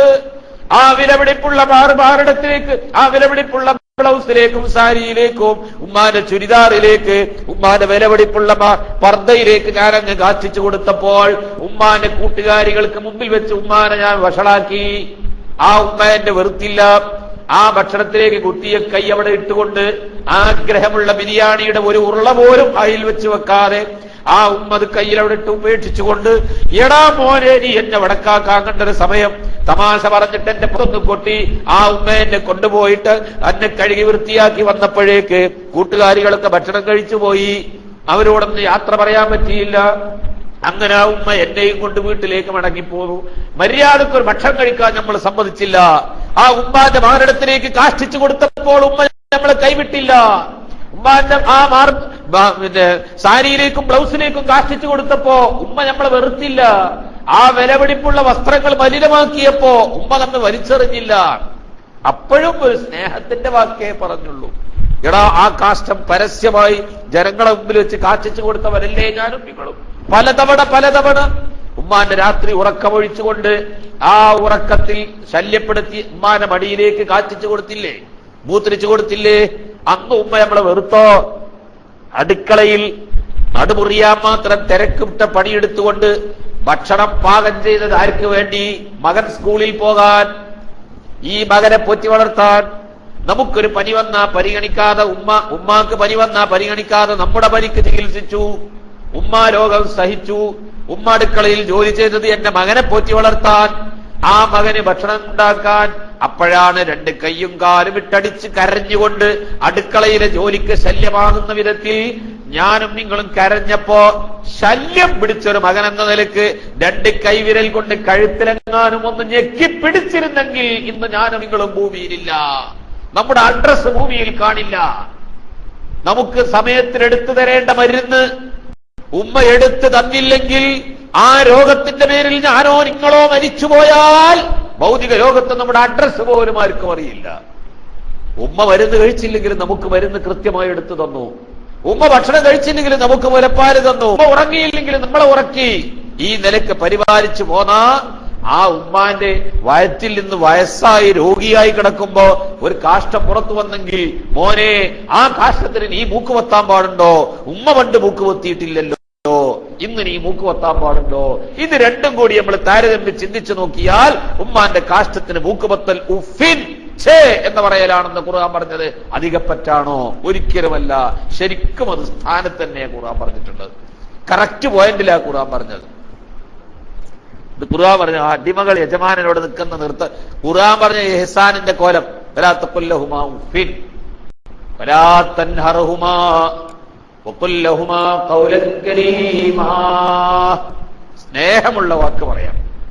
ധിക്കാരപരമായി പെരുമാറാൻ പാടില്ല, അദബ് കെട്ട് പെരുമാറാൻ പാടില്ല, ചിരിക്കാൻ പോലും പാടില്ല. അദബില്ലാത്ത ചിരി ഉമ്മാനും ബാപ്പാനും മുമ്പ് പാടില്ല. എന്തു പറഞ്ഞാലും എതിർത്ത് പറയാൻ പാടില്ല. ഈ വിധത്തിൽ പെരുമാറലാണ് മാതാപിതാക്കളോട് ചെയ്യുന്ന ഇഹ്സാൻ എന്ന് ഖുർആൻ വബിൽ വാലിദൈനി ഇഹ്സാനിന്റെ കോലം പിന്നീട് വിവരിക്കുകയാണ്. സഅദ് റളിയല്ലാഹു അൻഹു സ്വഹാബത്തിന്റെ കൂട്ടത്തിൽ വലിയ സ്ഥാനമുള്ള സ്വഹാബിയാണ്.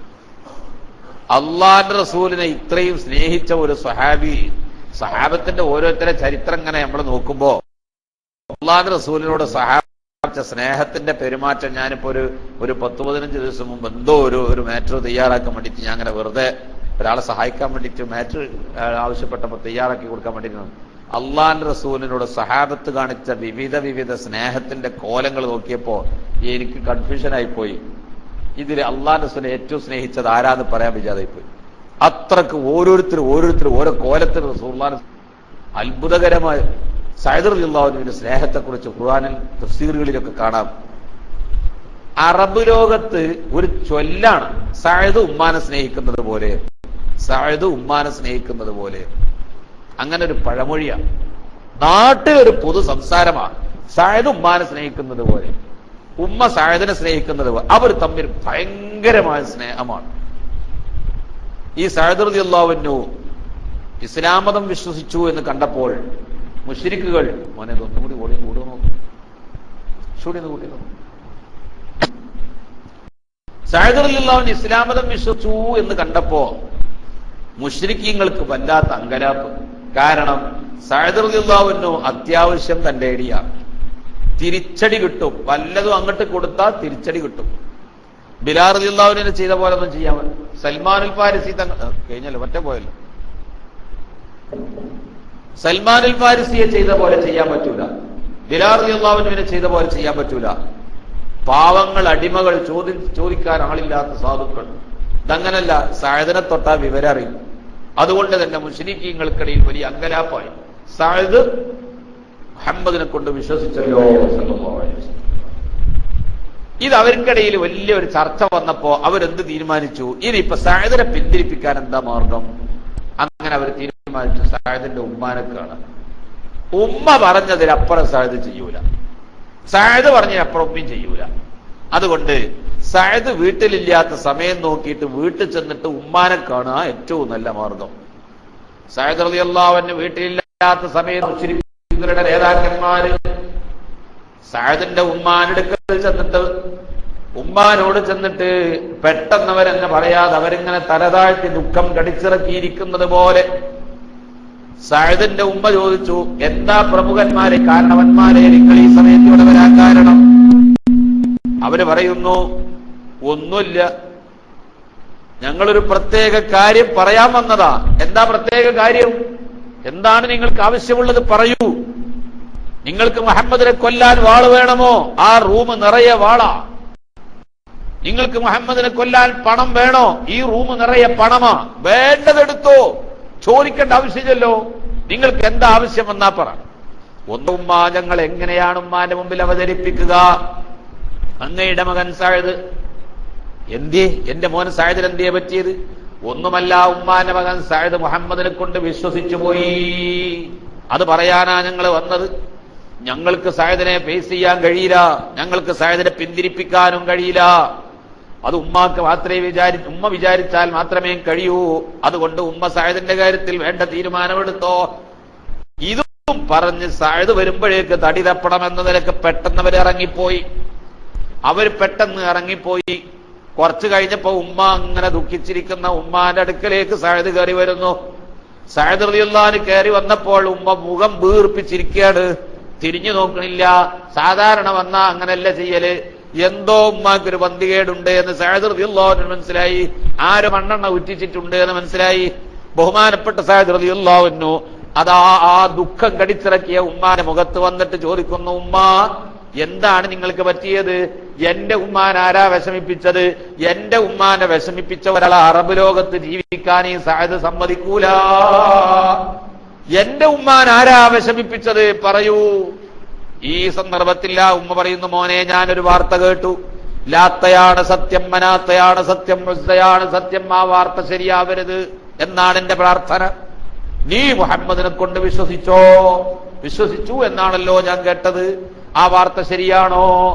ബഹുമാനപ്പെട്ട സഅദ് റളിയല്ലാഹു അൻഹു ഒരു വേള ചിന്തിച്ചു, ഞാൻ എന്തു പറയണം? വിശ്വസിച്ചിട്ടില്ലെന്ന് പറയാൻ അവിടുത്തെ ഹൃദയം സമ്മതിക്കുന്നില്ല. അവിടെയാ നമ്മൾ പറഞ്ഞത്, കിതാബ് ഓതി പഠിച്ച മൂല്യന്മാർക്ക് പലതരത്തിലും വർത്താനം പറയാൻ കഴിയും, അവർക്ക് കദീബും പറയാൻ കഴിയും, അവർക്ക് സുദുക്കും പറയാൻ കഴിയും. സഅദ് റളിയല്ലാഹു അൻഹു ചിന്തിച്ചു, ഇനിയിപ്പോ എന്താ കാട്ടുക? വിശ്വസിച്ചിട്ടില്ല എന്ന് പറഞ്ഞാൽ പൊള്ളാകും, വിശ്വസിച്ചു ഉമ്മാനോടാണ് പറഞ്ഞ സംഗതി ആകപ്പാടെ ചീറ്റും ചെയ്യും. അപ്പൊ സഅദ് റളിയല്ലാഹു അൻഹു ചിന്തിച്ചിട്ട് ഒരു തീരുമാനം എടുത്തു, ആരെങ്കിലും എന്തെങ്കിലുമൊക്കെ പറയുമ്പോഴേക്ക് അതാണ് വിശ്വസിക്കല? ഒറ്റ ചോദ്യം. അപ്പൊ ഉമ്മ മനസ്സിലാക്കും, ഞാൻ കേട്ടത് പൊള്ളാണ് എന്ന് മനസ്സിലാക്കും. ഈ പറഞ്ഞാൽ സഅദ് റളിയല്ലാഹു അൻഹു വിശ്വസിച്ചിട്ടില്ല എന്നായോ? അതൊട്ടില്ല. അങ്ങനെ ഒരു തന്ത്രം ഉപയോഗിക്കാം എന്ന് മനസ്സിൽ പ്ലാൻ ചെയ്തു. ആരെങ്കിലും എന്തെങ്കിലുമൊക്കെ വന്നിട്ടാണ് പറയുമ്പോഴേക്ക് അതങ്ങോട്ട് വിശ്വസിച്ചൂടലാണോ ഉമ്മ എന്ന് ഞാൻ പറഞ്ഞാൽ, വിശ്വസിച്ചിട്ടില്ല എന്ന് പറയണ്ട, എന്റെ ഉമ്മ എന്ത് മനസ്സിലാക്കും? എന്റെ മോനെ പറ്റി കേട്ടതൊക്കെ പച്ചപ്പൊള്ളു പറഞ്ഞുണ്ടാക്കിയതാണ് എന്ന് മനസ്സിലാക്കുകയും ചെയ്യും. തൽക്കാല പ്രശ്നം സോൾവ് ചെയ്യാൻ കഴിയും. പക്ഷേ അപ്പോഴും എന്റെ ഉമ്മ മനസ്സിലാക്കല് ഞാൻ റസൂലുള്ളാഹിനെ കൊണ്ട് വിശ്വസിച്ചിട്ടില്ല എന്നല്ലേ? എന്തിന്? സത്യം തുറന്നു പറയാം, സത്യം തുറന്നു പറയാം. അപ്പോഴതാ സഅദ് റളിയല്ലാഹു അൻഹു പറയുന്നു, ഞാൻ വിശ്വസിച്ചിട്ടുണ്ട്, ഉമ്മ കേട്ടത് സത്യമാണ്. ഇതങ്ങ് പറഞ്ഞതോടുകൂടി ആ ഉമ്മ പറയുന്നു, ലാ ആകുലു വലാ അശ്റബു വലാ അസ്തദില്ലു വലാ അനാമു ഹത്താ തുകഫിറ ബിമുഹമ്മദിൻ ഔ അമൂത്. ലാ ആകുലു, കാട്ടിൽ നിന്നിറങ്ങിയ ഒരു സിംഹത്തെ പോലെ ഗർജിക്കുന്ന ആ ഉമ്മ, ഇന്ന് വരെ മകന്റെ മുഖത്ത് നോക്കി ഇങ്ങനെ സംസാരിക്കാത്ത ഉമ്മ അവിടെ വെച്ച് പറയുന്നത്, ലാ ആകുലു, ഞാൻ തിന്നൂല, വലാ അശ്റബു, ഞാൻ കുടിക്കൂല, ഒരു മുറുക്ക് വെള്ളം കുടിക്കാതെ, ഒരു ഭക്ഷണം കഴിക്കാതെ, വലാ അസ്തദില്ലു, ഈ ചുട്ടുപൊള്ളുന്ന മണലാരണ്യത്തിന്റെ കഠിനമായ ചൂടുകൊണ്ട് ഞാൻ എന്റെ മാംസം വെന്ത് കരിഞ്ഞ് മണത്ത് ഇവിടെ കിടന്നു പോയാലും തണലത്തേക്ക് മാറിയിരിക്കൂല. വലാ അനാമൂ, ഞാൻ ഉറങ്ങൂല. ആ നിലക്ക് വെള്ളം കുടിക്കാതെ ഭക്ഷണം കഴിക്കാതെ വെയിലത്തിൽ നിന്ന് തണലിലേക്ക് മാറിയിരുന്ന് വിശ്രമിച്ചെന്റെ ശരീരത്തിനൊരു ആശ്വാസം കൊടുക്കാതെ ഞാൻ ഇവിടെ കിടന്ന് ഉറങ്ങാതെ പെടഞ്ഞ് പെടഞ്ഞ് പെടഞ്ഞ് പെടഞ്ഞ് നിന്റെ കൺമുമ്പിൽ വെച്ച് ഞാൻ മരിച്ചു പോകും. ഹത്താ തുകഫിറ ബിമുഹമ്മദിൻ ഔ അമൂത്. ഒന്നെങ്കിൽ റസൂലുള്ളാഹിനെ ധിക്കരിച്ച് വരിക, മുഹമ്മദിനെ ധിക്കരിച്ച് അവിശ്വാസിയായി വരിക, അല്ലെങ്കിൽ ഞാൻ മരിക്കുക, രണ്ടാലൊന്ന്. ഈ സന്ദർഭത്തിൽ സഅദ് റളിയല്ലാഹു അൻഹു പറയുന്നത്, ഉമ്മ അക്കാലം കഴിഞ്ഞുപോയി, ആ കാലം കഴിഞ്ഞു. ഈ രക്തത്തിൽ അല്ലാഹുവിന്റെ റസൂൽ ലയിച്ചു ചേർന്നതുകൊണ്ട് എന്റെ രക്തത്തിൽ നിന്ന് മുഹമ്മദ് നബി സല്ലല്ലാഹു അലൈഹി വസല്ലം തങ്ങളെ മാറ്റി നിർത്താൻ എനിക്ക് കഴിയില്ല. അത് രക്തത്തിൽ ഊട്ടപ്പെട്ടു പോയി, എന്റെ മജ്ജയിലും മാംസത്തിലും ഊട്ടപ്പെട്ടു പോയി. മഹബ്ബത്ത് എന്ന വാക്കിന്റെ തഅരീഫ് തന്നെ അതാണ്. സ്നേഹം എന്ന് മലയാളത്തിൽ പറഞ്ഞാൽ മഹബ്ബത്തിനെ മനസ്സിലാക്കാൻ കഴിയില്ല. മഹബ്ബത്ത് എന്ന അറബി പറയുന്ന തഅരീഫ്, ആ പദത്തിന്റെ നേരത്തെ ഞാൻ പരിഭാഷ കൊണ്ട് വരുത്തി വെച്ച അപകടമാണ് ഇവിടെയും മനസ്സിലാക്കേണ്ടത്. ഖുർആനിന്റെ പല സ്ഥലങ്ങളിലും മഹബ്ബത്ത് എന്ന പദം ഉപയോഗിച്ച് കാണാം. എന്താണ് മഹബ്ബത്ത് എന്ന് പറഞ്ഞാൽ? മവദ്ദത്ത്, മയലാനുൽ ഖൽബ്, ഇസ്തിഹ്സാനുൽ ഖൽബ് എന്ന 3-4 പദവി കഴിഞ്ഞതിന് ശേഷം ഈ പദവികൾ പരിപൂർണമാകുമ്പോൾ ആ പദവികളെ മുഴുവനും സംയോജിപ്പിച്ചിട്ട് ഉണ്ടാകുന്ന 4ാമത്തെ അതിന്റെ കമാലിയത്തിന്റെ പദവിയാണ് മഹബ്ബത്ത്. എന്താണ് മഹബ്ബത്ത്?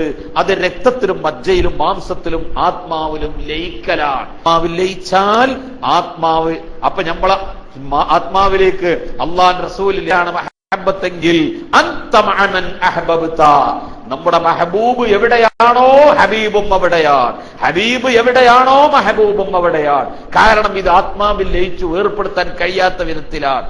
ആ നിലക്ക് എന്റെ ഹബീബായ റസൂലുള്ളാഹി എന്റെ ജീവിതത്തിൽ ലയിച്ചു ചേർന്നുപോയി. അത് ഉമ്മാക്കും വേണ്ടി വേർതിരിക്കാൻ സാധ്യമല്ല എന്ന് മാത്രമല്ല, എന്റെ ഉമ്മ എന്റെ കൺമുമ്പിൽ കിടന്ന് പെടഞ്ഞ് പെടഞ്ഞ് പെടഞ്ഞ് മരിക്കുകയാണെങ്കിൽ ഞാൻ കൈകൊട്ടി ചിരിക്കും ഉമ്മ. എന്നിട്ട് രണ്ടാമത് എന്റെ ഉമ്മാക്ക് അല്ലാഹു ഹയാത്ത് തന്നിട്ട് എന്റെ ഉമ്മ എന്നോട് ആവശ്യപ്പെടുന്നത് മുഹമ്മദ് നബിയെ ധിക്കരിക്കണമെന്നാണെങ്കിൽ പറ്റില്ല എന്ന് ഞാൻ പറയുമ്പോ എന്റെ കൺമുമ്പിൽ വെച്ച് കിടന്ന് ആ ഉമ്മ പെടഞ്ഞ് മരിച്ചാൽ എന്റെ രണ്ടാമത്തെ ഉമ്മ മരിക്കുന്നതും നോക്കി ഞാൻ സന്തോഷിക്കും. അങ്ങനെ എന്റെ 100ാമത്തെ ഉമ്മ 100 തവണ എന്റെ ഉമ്മാക്ക് ജന്മം നൽകിയിട്ട് അല്ലാഹു തആല 3ാമത്തെ തവണയും എന്റെ ഉമ്മ മരിക്കുമ്പോ ഇതാണ് ആവശ്യപ്പെട്ടതെങ്കിൽ ആ ഉമ്മാന്റെ ആവശ്യം നിരസിച്ച് എന്റെ കൺമുമ്പിൽ കിടന്ന് പെടഞ്ഞു മരിക്കുന്ന ഉമ്മാനെ നോക്കി ഞാൻ സന്തോഷിക്കും എന്ന് സഅദ് റളിയല്ലാഹു അൻഹു പറഞ്ഞപ്പോഴാണ് ഈ ആയത്തിറങ്ങുന്നത്. വഖുല്ലഹുമാ ഖൗലൻ കരീമാ. സഅദേ, ഒന്ന് ചിന്തിക്കണം. നിന്നെ പെറ്റ ഉമ്മയാണ് സഅദേ, ഒന്ന് ചിന്തിക്കണേ. ആ ആയത്തിന്റെ ഇറങ്ങാൻ കാരണം സഅദിന്റെ ഈ പ്രവർത്തനമാണ്. എന്തായാലും പക്ഷേ റസൂലുള്ളാഹിനോടുള്ള മഹബ്ബത്താണ്, അത് സത്യമാണ്. എങ്കിലും ഒരു കാഫിറത്തായ ഉമ്മ, ആ ഉമ്മാനോടുള്ള കരുണ നീ മറക്കല്ലേ, ആ ഉമ്മാനോടുള്ള കരുണ നീ മറക്കല്ലേ എന്ന് പരിശുദ്ധ ഖുർആൻ സഅദിന്റെ ഈ പ്രവർത്തനത്തെ സംബന്ധിച്ചുകൊണ്ടാണ് ഈ ആയത്ത് ഇറങ്ങാൻ കാരണമായതെങ്കിൽ ഈമാനുള്ളവരെ, ഞാനും നിങ്ങളും എത്ര കണ്ട് ഈ വിഷയത്തിൽ പേടിക്കണമെന്ന് ഞാൻ ഈ സന്ദർഭത്തിൽ ഓർമ്മിപ്പിക്കുകയാണ്. അവലം നഫ്സി, എല്ലാവർക്കും ബാധകമാണ് ഈ വിഷയത്തിൽ. നമ്മളൊക്കെ ഏത് നിലപാടിലാണെന്നുള്ളത്, നമ്മുടെ കുഞ്ഞുമക്കൾ ഇന്ന് വളർന്നു വരുന്നത് ഏത് രൂപത്തിലാണ്? എന്റെ പ്രസംഗം കേൾക്കുന്ന കുഞ്ഞുമക്കളുണ്ടെങ്കിൽ ഉമ്മമാര് പറഞ്ഞാൽ അനുസരിക്കാത്ത ബാപ്പമാര് ഗൾഫിലായിരിക്കാം. പിന്നെ ഇവിടെ നോക്കാനുള്ളത് ആരാണ്? ആ മക്കളെ പോറ്റാനുള്ളത് ഉമ്മമാരാണ്. ഉമ്മമാര് പറയുന്നതിനൊരു പരിധിയുണ്ട്. ഉമ്മ വല്ലാതെ പറഞ്ഞ മക്കള് ഇറങ്ങി ഓടും. ഉമ്മാക്ക് പിന്നാലെ ഓടിപ്പിടിക്കാൻ കഴിയൂല. ഉമ്മാനെ വഞ്ചിച്ചിട്ട് കൂട്ടുകാരെ കൊണ്ടുവന്ന് റൂമിലിരുത്തിയിട്ട് നെറ്റ് നോക്കി വഴിതെറ്റിപ്പോകുന്ന മക്കള്.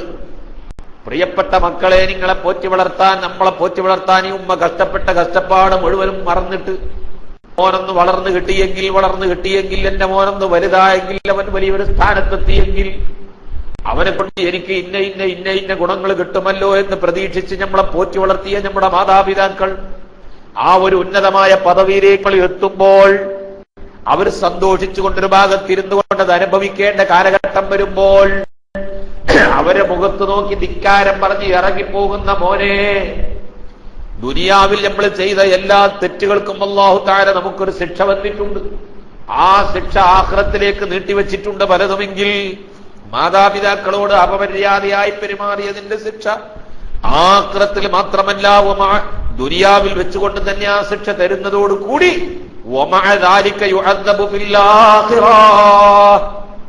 അതോടുകൂടി ആഖിറത്തിലും ശിക്ഷിക്കപ്പെടും. ദുനിയാവിൽ ശിക്ഷിക്കുന്നതിന്റെ കൂടെ ആഖിറത്തിലും ശിക്ഷിക്കപ്പെടും. അങ്ങനത്തെ ഒരു തെറ്റ് വേറൊരു വിഷയമില്ല.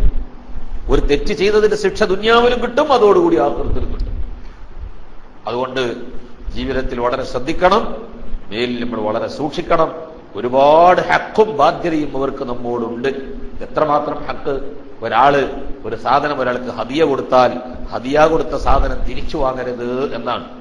ഹദിയ കൊടുത്ത സാധനം തിരിച്ചു വാങ്ങാൻ പാടില്ല. കൊടുത്തത് കൊടുത്തുപോയി, ഇത് തിരിച്ചു വാങ്ങാൻ പാടില്ല. ഛർദിച്ചത് തിന്നും പോലെയാണ്. ഒരാൾക്കൊരു സാധനം ഹദിയ കൊടുത്തിട്ട് തിരിച്ചു വാങ്ങൽ ഛർദിച്ചത് തിന്നും പോലെ. അത്ര മോശപ്പെട്ട പണിയാണ്. ഒരാൾക്കൊരു സാധനം ഹദിയ കൊടുത്തിട്ട് തിരിച്ചു വാങ്ങിച്ചാൽ അതിലേറെ നല്ലത് അവനാ ഛർദിച്ചത് തിന്നലാണ്. അള്ളാന്റെ റസൂല് മുന്നറിയിപ്പ് നൽകിയ, താക്കീത് നൽകിയൊരു വിഷയമാണ്.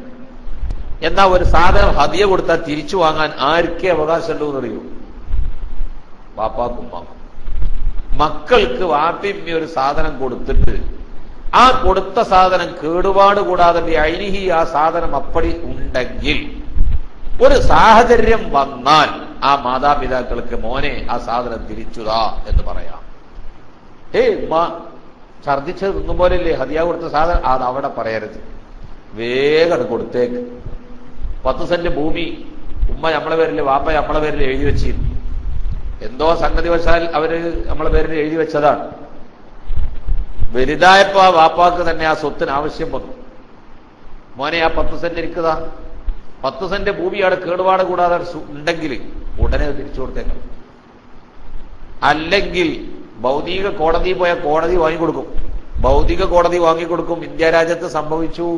ഇസ്ലാമിക ശരീഅത്തിന്റെ നിയമങ്ങൾ ഓരോന്ന് എടുത്തു നോക്കുമ്പോ എന്താണ് അതിന്റെ ഒരു സൗന്ദര്യം, നിങ്ങൾ ചിന്തിക്കണം. ഞാനിപ്പോ ഈ അടുത്ത കാലത്തും ഞാൻ ആ പത്രക്കട്ടിങ് ഇങ്ങനെ എടുത്തതാൽ പരിശുദ്ധ ഇസ്ലാമിന് ഒരു ഉമ്മയും ബാപ്പയും മക്കളെ എഞ്ചിനീയറും ഡോക്ടർമാരും ഒക്കെയാണ്. അവർ പഠിച്ച എഞ്ചിനീയർമാരും ഡോക്ടർമാരുമായാൽ വലിയ സ്ഥാനത്തെത്തിയാൽ ആ മക്കളെ കൊണ്ട് നമുക്ക് ഗുണം കിട്ടുമല്ലോ എന്ന് വിചാരിച്ചു. ഈ മക്കളെ പഠിപ്പിക്കാൻ വിട്ട് ഇടക്കിടക്ക് ഇവര് വന്നിട്ട് എന്ത് ചെയ്യും? ഒരു 50,000 കൊണ്ടാ, ഒരു 10,000 എന്താ ഇങ്ങനെ ചോദിച്ചുകൊണ്ടിരിക്കും. അപ്പൊ ഇവർക്ക് മക്കൾക്കും തന്നെ അമ്മാരോടും പാപ്പാനോടും ഇങ്ങനെ കൂടെ ചെന്നിട്ട് ഫീസും അവരുടെ മറ്റു ചെലവുകളും ആവശ്യമുള്ളതൊക്കെ ഇങ്ങനെ ചോദിക്കാൻ ഒരു പ്രയാസം. ഈ മാതാപിതാക്കൾക്കെന്ത്, ഈ മക്കൾ പഠിക്കുന്നിടത്ത് അവര് ചോദിക്കുന്നതിന് പ്രയാസപ്പെട്ടിട്ട് പഠനത്തിന് വിഷമം വരണ്ട. ഈ വാപ്പിയും എന്ത് ചെയ്തോറിയോ, ഈ സ്വത്ത് മുഴുവൻ മക്കളെ പേരിലാണ് എഴുതി കൊടുത്തു. മക്കളെ പേരിൽ എഴുതി കൊടുത്തു. നിങ്ങൾ ഇഷ്ടം പോലെ പഠിച്ചോളിയടാ, നിങ്ങൾ വലുതായാൽ നമ്മക്ക് തന്നെയല്ലേ എന്ന നിലപാടിൽ സ്വത്ത് മുഴുവൻ മക്കളുടെ പേരിൽ എഴുതി കൊടുത്തു. മക്കൾ ഏതേ പഠിച്ച ഡോക്ടറും എഞ്ചിനീയറുമായപ്പോൾ ആ എഞ്ചിനീയറും ഡോക്ടറുമായ മക്കളുടെ കൂടെയുള്ള സഹപാഠികളുമായി വീട്ടിലേക്ക് വരുന്ന സമയത്ത് ഈ ശരീരം ചുക്കിച്ചുളിഞ്ഞ വൃദ്ധന്മാരായ ദമ്പതികളെ മാതാപിതാക്കളാണെന്ന് പറഞ്ഞ് പരിചയപ്പെടുത്താൻ മകനും മകൾക്കും അവരെ സ്റ്റാറ്റസ് അനുവദിക്കുന്നില്ല. ഇതെന്റെ വാപ്പയാണെന്ന് പറയാനുള്ള മടി, ഇതെന്റെ ഉമ്മയാണെന്ന് പറയാനുള്ള ലജ്ജ. അങ്ങനെ എന്ത് ചെയ്തു? അവസാനം ഈ മാതാപിതാക്കൾ ആ മക്കൾക്കൊരു ഭാരമായി മാറിയപ്പോ ഈ മാതാപിതാക്കളെ ആ മക്കൾ ഒരു വൃദ്ധസദനത്തിൽ കൊണ്ടുപോയി ഏൽപ്പിച്ചു. വൃദ്ധസദനത്തിലിരിക്കുന്ന മാതാപിതാക്കൾ, വൃദ്ധസദനക്കാരുണ്ടോ ആ ദമ്പതികളെ നോക്കുന്നു. അവര് ബാക്ക്ഗ്രൗണ്ട് നോക്കിയിട്ടല്ലേ നോക്കൂ. അവരുടെ സ്വത്തിൽ നിന്ന് ഈ വൃദ്ധസദനക്കാർക്ക് നല്ലൊരു ശതമാനം കിട്ടാറുണ്ടെങ്കിൽ നല്ല പരിചരണം കിട്ടും. ഇതൊന്നും കിട്ടാനില്ല, 5 പൈസ കിട്ടാനില്ല, മാസത്തിലൊരു ഫീസ് കിട്ടാനില്ല. വെറുതെ അവരെ നോക്കിയിട്ട് എന്താ കാര്യം? അവസാനം ആ വൃദ്ധസദനക്കാരും ആ മാതാപിതാക്കളെ കൈയൊഴിച്ചു. ഇന്ത്യ രാജ്യത്ത് സംഭവിച്ചതാണിത്. 2-3 വർഷമേ ആയിട്ടുള്ളൂ ഇക്കാര്യം നടന്നിട്ട്. അങ്ങനെ ഈ വൃദ്ധ മാതാപിതാക്കൾ എന്ത് ചെയ്തു? സുപ്രീം കോടതിയെ സമീപിച്ചു. ഡൽഹി സുപ്രീം കോടതിയെ സമീപിച്ചു. എന്താണ് മാതാപിതാക്കൾ ആവശ്യം? ആ മക്കളെ പേരിൽ ഞങ്ങൾ അന്ന് തീരെ എഴുതി കൊടുത്ത സ്വത്ത് ഞങ്ങളെ കയ്യിൽ ഉണ്ടായിരുന്നെങ്കിൽ അതുകൊണ്ട് ഞങ്ങൾക്ക് ജീവിക്കാമായിരുന്നല്ലോ, ഞങ്ങൾക്ക് ആവശ്യമായ സർവന്റുകളെ വെക്കാമായിരുന്നല്ലോ, അത് തിരിച്ചു കിട്ടിയെങ്കിൽ എന്ന നിലക്കാണ് അവർ സുപ്രീം കോടതിയെ സമീപിച്ചത്. സുപ്രീം കോടതി ഈ വിഷയം പഠിച്ചു. ഇന്ത്യയിലുള്ള പല സന്നദ്ധ സംഘടനകൾക്കും സാമൂഹ്യ പ്രവർത്തകരുമായും ഈ വിഷയം ആരാഞ്ഞു. എന്നിട്ട് എന്താ സുപ്രീം കോടതി അതിന് വിധി കൽപ്പിച്ചത്? ഇന്ത്യൻ സുപ്രീം കോടതിയുടെ വിധി പത്രം ഞാൻ ഇപ്പോഴും സൂക്ഷിച്ചിട്ടുണ്ട്. ഈ സംഭവം നടന്നിട്ട് 5 കൊല്ലത്തിൽ താഴെയായിട്ടുള്ളൂ. 5 കൊല്ലത്തിന് ഇപ്പുറമാണ് ഈ സംഭവം നടന്നത്. ആ മാതാപിതാക്കളെ ഫോട്ടോ സഹിതം പത്രത്തിൽ വന്നു. മാതാപിതാക്കൾ മക്കൾക്ക് കൊടുത്ത സ്വത്ത് തിരിച്ചു വാങ്ങാം സുപ്രീം കോടതി. ഇതാണ് പത്രത്തിന്റെ ഹെഡിങ്. മാതാപിതാക്കൾ മക്കൾക്ക് കൊടുത്ത സ്വത്ത് തിരിച്ചു വാങ്ങാം ഇന്ത്യൻ സുപ്രീം കോടതി. എന്റെ ഭൂമി മക്കളെ പേരിൽ എഴുതി വെച്ചിട്ടുണ്ടെങ്കിൽ കുറച്ചു കാലം കഴിഞ്ഞിട്ട് ഒരു മുദ്രകടലാസുമായിട്ട് രജിസ്റ്റർ ഓഫീസിന്റെ ആ സ്വത്ത് എനിക്ക് തിരിച്ചു കിട്ടണമെന്ന് പറഞ്ഞാൽ കിട്ടും. നാളെ മുതൽ കുഴപ്പമുണ്ടാക്കരുതാ. ഞാനിത് പറഞ്ഞുകാണ്ട് ഇന്ന് ഞായറാഴ്ചയാണ്, ഇന്ന് എന്നെ പോണ്ട. നാളെ ഏതായാലും തിങ്കളാഴ്ച അല്ലേനും മെനക്കെട്ട് കട രജിസ്റ്റർ ഓഫീസിൽ പോയിട്ട് ഞാൻ ഇങ്ങനെ ഒരു വിഷയം പ്രസംഗിച്ചതിന് ഇനി നാട്ടിൽ പ്രശ്നം, ബാപ്പി മക്കളും പ്രശ്നം ഉണ്ടാക്കല്ലേ. ഷറാഇന്റെ വിധി അതാണ്. ഇനി ഏതായാലും ബാപ്പാരല്ലേ, കൊടുത്തില്ലടാ, നമ്മളെ മക്കൾക്കല്ലേ, അത് ഇനി അവരനുഭവിക്കട്ടെ, ഇനി അത് തിരിച്ചു വാങ്ങാൻ പോവല്ലേ, ചോദിച്ചാൽ കൊടുക്കണം. ഷറാഇന്റെ വിധി. ഇന്ത്യൻ സുപ്രീം കോടതി വെച്ച വിധിയും അതാണ്. ഇപ്പൊ മാതാപിതാക്കളോടുള്ള ഹക്ക് നിങ്ങളൊന്ന് ചിന്തിച്ചു നോക്കി. ഞമ്മക്ക് നമ്മളെ ഉമ്മാനോടും പാപ്പാനോടുള്ള ഹക്ക് എത്ര വലുതാണ്. ഒരു മനുഷ്യൻ ഒരാളെ കൊന്നാൽ ഷറഈൽ അതിന്റെ വിധി എന്താണ്? ഒരാളെ കൊന്നാൽ ഇസ്ലാമിക ഭരണം നടക്കുന്ന ഒരു നാട്ടിലാണെങ്കിൽ ആ കൊന്നവനെ തിരിച്ചു കൊല്ലണം, കൊന്നവനെ തിരിച്ചു കൊല്ലണം. ഇസ്ലാമിക ഭരണം നടക്കുന്ന അൽ ഐന ബിൽ ഐനി വൽ അൻഫ ബിൽ അൻഫി വൽ ഉദ്ന ബിൽ ഉദ്നി വൽ സിന്ന ബിൽ സിന്നി വൽ ജുറൂഹ ഖിസാസ്. ഒരാളെ കണ്ണ് കുത്തിയാൽ തിരിച്ച് കണ്ണ് കുത്തണം, ഒരാളെ മൂക്ക് ചെത്തിയാൽ തിരിച്ച് മൂക്ക് ചെത്തണം, ഒരാളെ കൈവെട്ടിയാൽ തിരിച്ച് കൈവെട്ടണം. അങ്ങനെയാണ് ഇസ്ലാമിക ശരീഅത്ത് നടപ്പാക്കുന്ന നാട്ടിൽ അതിന്റെ വിധി. അപ്പൊ ഒരാളെ കൊന്നാൽ ഘാതകനെ തിരിച്ചു കൊല്ലണം. അവനെ പിന്നെ വെച്ചേക്കാൻ പാടില്ല. നമ്മളെ നാട്ടിലെ പോലെ ഓനെ ഏതെങ്കിലും വേറൊരാളെ കൊന്നു ഓന്റെ ജീവൻ പോയി. പനിക്കുടി കൊന്നിട്ട് എന്താ കാര്യം? അപ്പൊ ഇവന് വേറെ ആളെ കൊല്ലാം. ധൈര്യം കിട്ടിയില്ലേ? ഒരാളെ കൊന്നാല് കേസ് കോടതിയിൽ വന്നിട്ട് ഓനെ വിടുകയും ചെയ്താൽ ഇവന് ധൈര്യേ ഓനെ ഇനി വേറൊരാളെ കൊന്നൂടെ. അതേസമയത്ത് ഈ കൊന്നോനെ തിരിച്ചു കൊന്നാൽ വേറൊരാൾക്ക് കൊല്ലുമ്പോ പേടിണ്ടാവും. എടാ കോടതിയിൽ ഇത് പിടിച്ചാ എന്നെയും കൊല്ലുവല്ലോ, ഇവരെ കൊന്നിട്ട് വലിയ കാര്യം പേടി ഇവന്റെ മനസ്സിൽ കടന്നുകൂടും. സൗദി അറേബ്യയിൽ ഒരാളെ കൊന്ന പിടിച്ചാൽ തിരിച്ച പനി കൊല്ലും. അപ്പൊ അത് പേടിച്ചിട്ട് കൊലപാതകത്തിന്റെ ശതമാനം വളരെ കുറവാണ്. ഇസ്ലാമിക ഭരണം നടക്കുന്ന ഒരു നാടുകൾ പരിശോധിച്ച് നോക്കുമ്പോ മറ്റു നാടുകളെ അപേക്ഷിച്ച് ഈ നിയമത്തെ പേടിച്ച് കൊലക്കുങ്കിൽ നിങ്ങൾക്ക് മാന്യമായിട്ട് ജീവിക്കാം. ഈ നിയമം നടപ്പാക്കിയാൽ നിങ്ങൾക്ക് ബാക്കിയുള്ളവർക്ക് മാന്യമായിട്ട് ജീവിക്കാം. ഇത് കൊന്നവനെ തിരിച്ചു കൊല്ലണം എന്നാ വിധി. മനഃപൂർവ്വം കൊന്നാൽ, ഒരാളെ കൊന്നാൽ എന്താ ശിക്ഷ? ഒരാൾ മറ്റൊരാളെ കൊന്നാൽ ഇസ്ലാമിന്റെ ശിക്ഷ എന്താണ്? അത് ദുന്യാവിലൊരു ശിക്ഷയുണ്ട്, ആഖിറത്തിലൊരു ശിക്ഷ ഉണ്ട്. ദുന്യാവിൽ ശിക്ഷയുണ്ട്, ആഖിറത്തിലും ശിക്ഷ ഉണ്ട്. ആഖിറത്തിലെ ശിക്ഷ എന്താണെന്നറിയോ? وَمَن يَقْتُلْ مُؤْمِنًا مُتَعَمِّدًا فَجَزَاؤُهُ جَهَنَّمُ خَالِدًا فِيهَا وَغَضِبَ اللَّهُ عَلَيْهِ وَلَعَنَهُ وَأَعَدَّ لَهُ عَذَابًا أَلِيمًا وَمَن يَقْتُلْ مُؤْمِنًا مُتَعَمِّدًا മനഃപൂർവ്വം ഒരു മുഅ്മിനായ മനുഷ്യനെ ഒരാൾ കൊന്നാൽ ഫജസാഉഹു അല്ലാഹു അതിന് വയറ് നിറയെ ശിക്ഷ കൊടുക്കാൻ തീരുമാനിച്ചാൽ, പള്ള നിറച്ചും അതിന്റെ ശിക്ഷ കിട്ടുകയാണെങ്കിൽ എന്താണ്ടത്? ഒരാളെ കൊന്നതിന് അർഹമായ ശിക്ഷ റബ്ബ് കൊടുക്കുകയാണെങ്കിൽ എന്താ കൊടുക്കേണ്ടത്? കിട്ടിയാൽ തൽസ്ഥാനത്ത് തുല്യമായ നിലക്ക് കിട്ടുകയാണെങ്കിൽ അള്ള എന്ത് കൊടുക്കണം? ഫജസാഉഹു ജഹന്നമു ഖാലിദൻ ഫീഹാ, ശാശ്വത ജഹന്നമാണ്, കാലാകാലം ജഹന്നമിൽ കിടക്കണം. പോരെ, ഇനിയപ്പുറം വല്ലതും പറയാം. ഒരാളെ കൊന്നാൽ അഥവാ അതിന് കൊടുത്താൽ തുല്യ നിരക്കുള്ള ശിക്ഷ ആകണമെങ്കിൽ, ഒരാളെ കൊന്നതിന് തുല്യമായ ശിക്ഷ ആകണമെങ്കിൽ എന്ത് കൊടുക്കണം? കാലാകാല ജഹന്നം വരണം. ഈ ഒരൊറ്റ പോയിന്റ് പോരെ, എന്നാ അള്ളാഹ് അവിടെ നിർത്തിയില്ല. ഫജസാഉഹു ജഹന്നമു ഖാലിദൻ ഫീഹാ വഗളിബ അല്ലാഹു അലൈഹി. ആ ആയത്തിൽ അള്ളാഹ് പറഞ്ഞ രണ്ടാമത്തെ കാര്യം, അള്ളാഹു അവനെ ദേഷ്യപ്പെട്ടിരിക്കും. വലഅനഹു, അള്ളാഹു അവനെ ശപിച്ചിരിക്കും. വഅഅദ്ദ ലഹു അദാബൻ അദീമാ, ഭയങ്കര വേദനാജനകമായ ശിക്ഷ അള്ളാഹു തആല അവനക്ക് വേറെ തയ്യാറാക്കുകയും ചെയ്തിരിക്കും. ഒരു കൊലപാതകത്തിന്റെ ശിക്ഷ ഇത്. മനഃപൂർവ്വം ഒരാളെ കൊന്നാൽ ആഖിറത്തിലുള്ള ശിക്ഷയാണ്. ദുനിയാവിലോ അവനെ കൊല്ലണം. ദുനിയാവിൽ അവനെ കൊന്ന ആഖിറത്തിന്റെ ശിക്ഷ ഒഴിവായി കിട്ടുമോ? അത് കിട്ടൂല. ഒരു മനുഷ്യൻ മോഷ്ടിച്ചവന്റെ കൈ മുറിച്ചു, രണ്ടാമതും മോഷ്ടിച്ചു, ഇടത്തെ കാല് മുറിക്കണം. മൂന്നാമതും മോഷ്ടിച്ചു, ഇടത്തെ കൈ മുറിക്കണം. നാലാമതും മോഷ്ടിച്ചു, വലത്തെ കാല് മുറിക്കണം. ഇനിയും ഓൻ കട്ടാൽ ഓൻ വല്ലാത്ത കള്ളം തന്നെയാണ്. രണ്ട് കാല് മുറിച്ചിട്ട് ഓൻ കക്കുക എന്ന് പറഞ്ഞാൽ അഞ്ഞ് ഓൻ കക്കണമെന്ന് കാണണം. ഓ എന്തുകൊണ്ടാ കക്കുക? നാവുകൊണ്ട് നക്കി കക്കേണ്ടി വരും. ഇതുകൊണ്ട് എടുക്കാൻ വെച്ച, കാലുകൊണ്ട് തട്ടിക്കൊണ്ടുപോകാനും വെച്ച. ഇമ്മാതിരി മുറിച്ചിട്ട് ഓഞ്ഞും കക്കുകയാണെങ്കിൽ വല്ലാത്ത കള്ളം തന്നെയാണ്. തിരക്കേ കക്കുള്ളൂ. ഈ 4 മുറിച്ച് മുതൽ കക്കന്റെ പൂതി എടുക്കിടും. പിന്നെ തിന്നത് കണ്ട് കക്കേണ്ടി വരും. അതാ പിന്നെ ഉണ്ടാവുള്ളൂ. എന്നാ ഓന്റെ കയ്യും കാലും മുറിച്ചു എന്ന് വിചാരിച്ചിട്ട് ആഖിറത്തിലെ ശിക്ഷ ഒഴിവായി കിട്ടുമോ? അത് ഒഴിവായി കിട്ടൂല. ഒരാൾ വ്യഭിചരിച്ചാൽ മരിക്കോളം എറിഞ്ഞിട്ടാണ് കൊല്ലണം. മാഇസ് റളിയല്ലാഹു അൻഹുവിന്റെ വക്കൽ വ്യഭിചാരം സംഭവിച്ചു പോയി.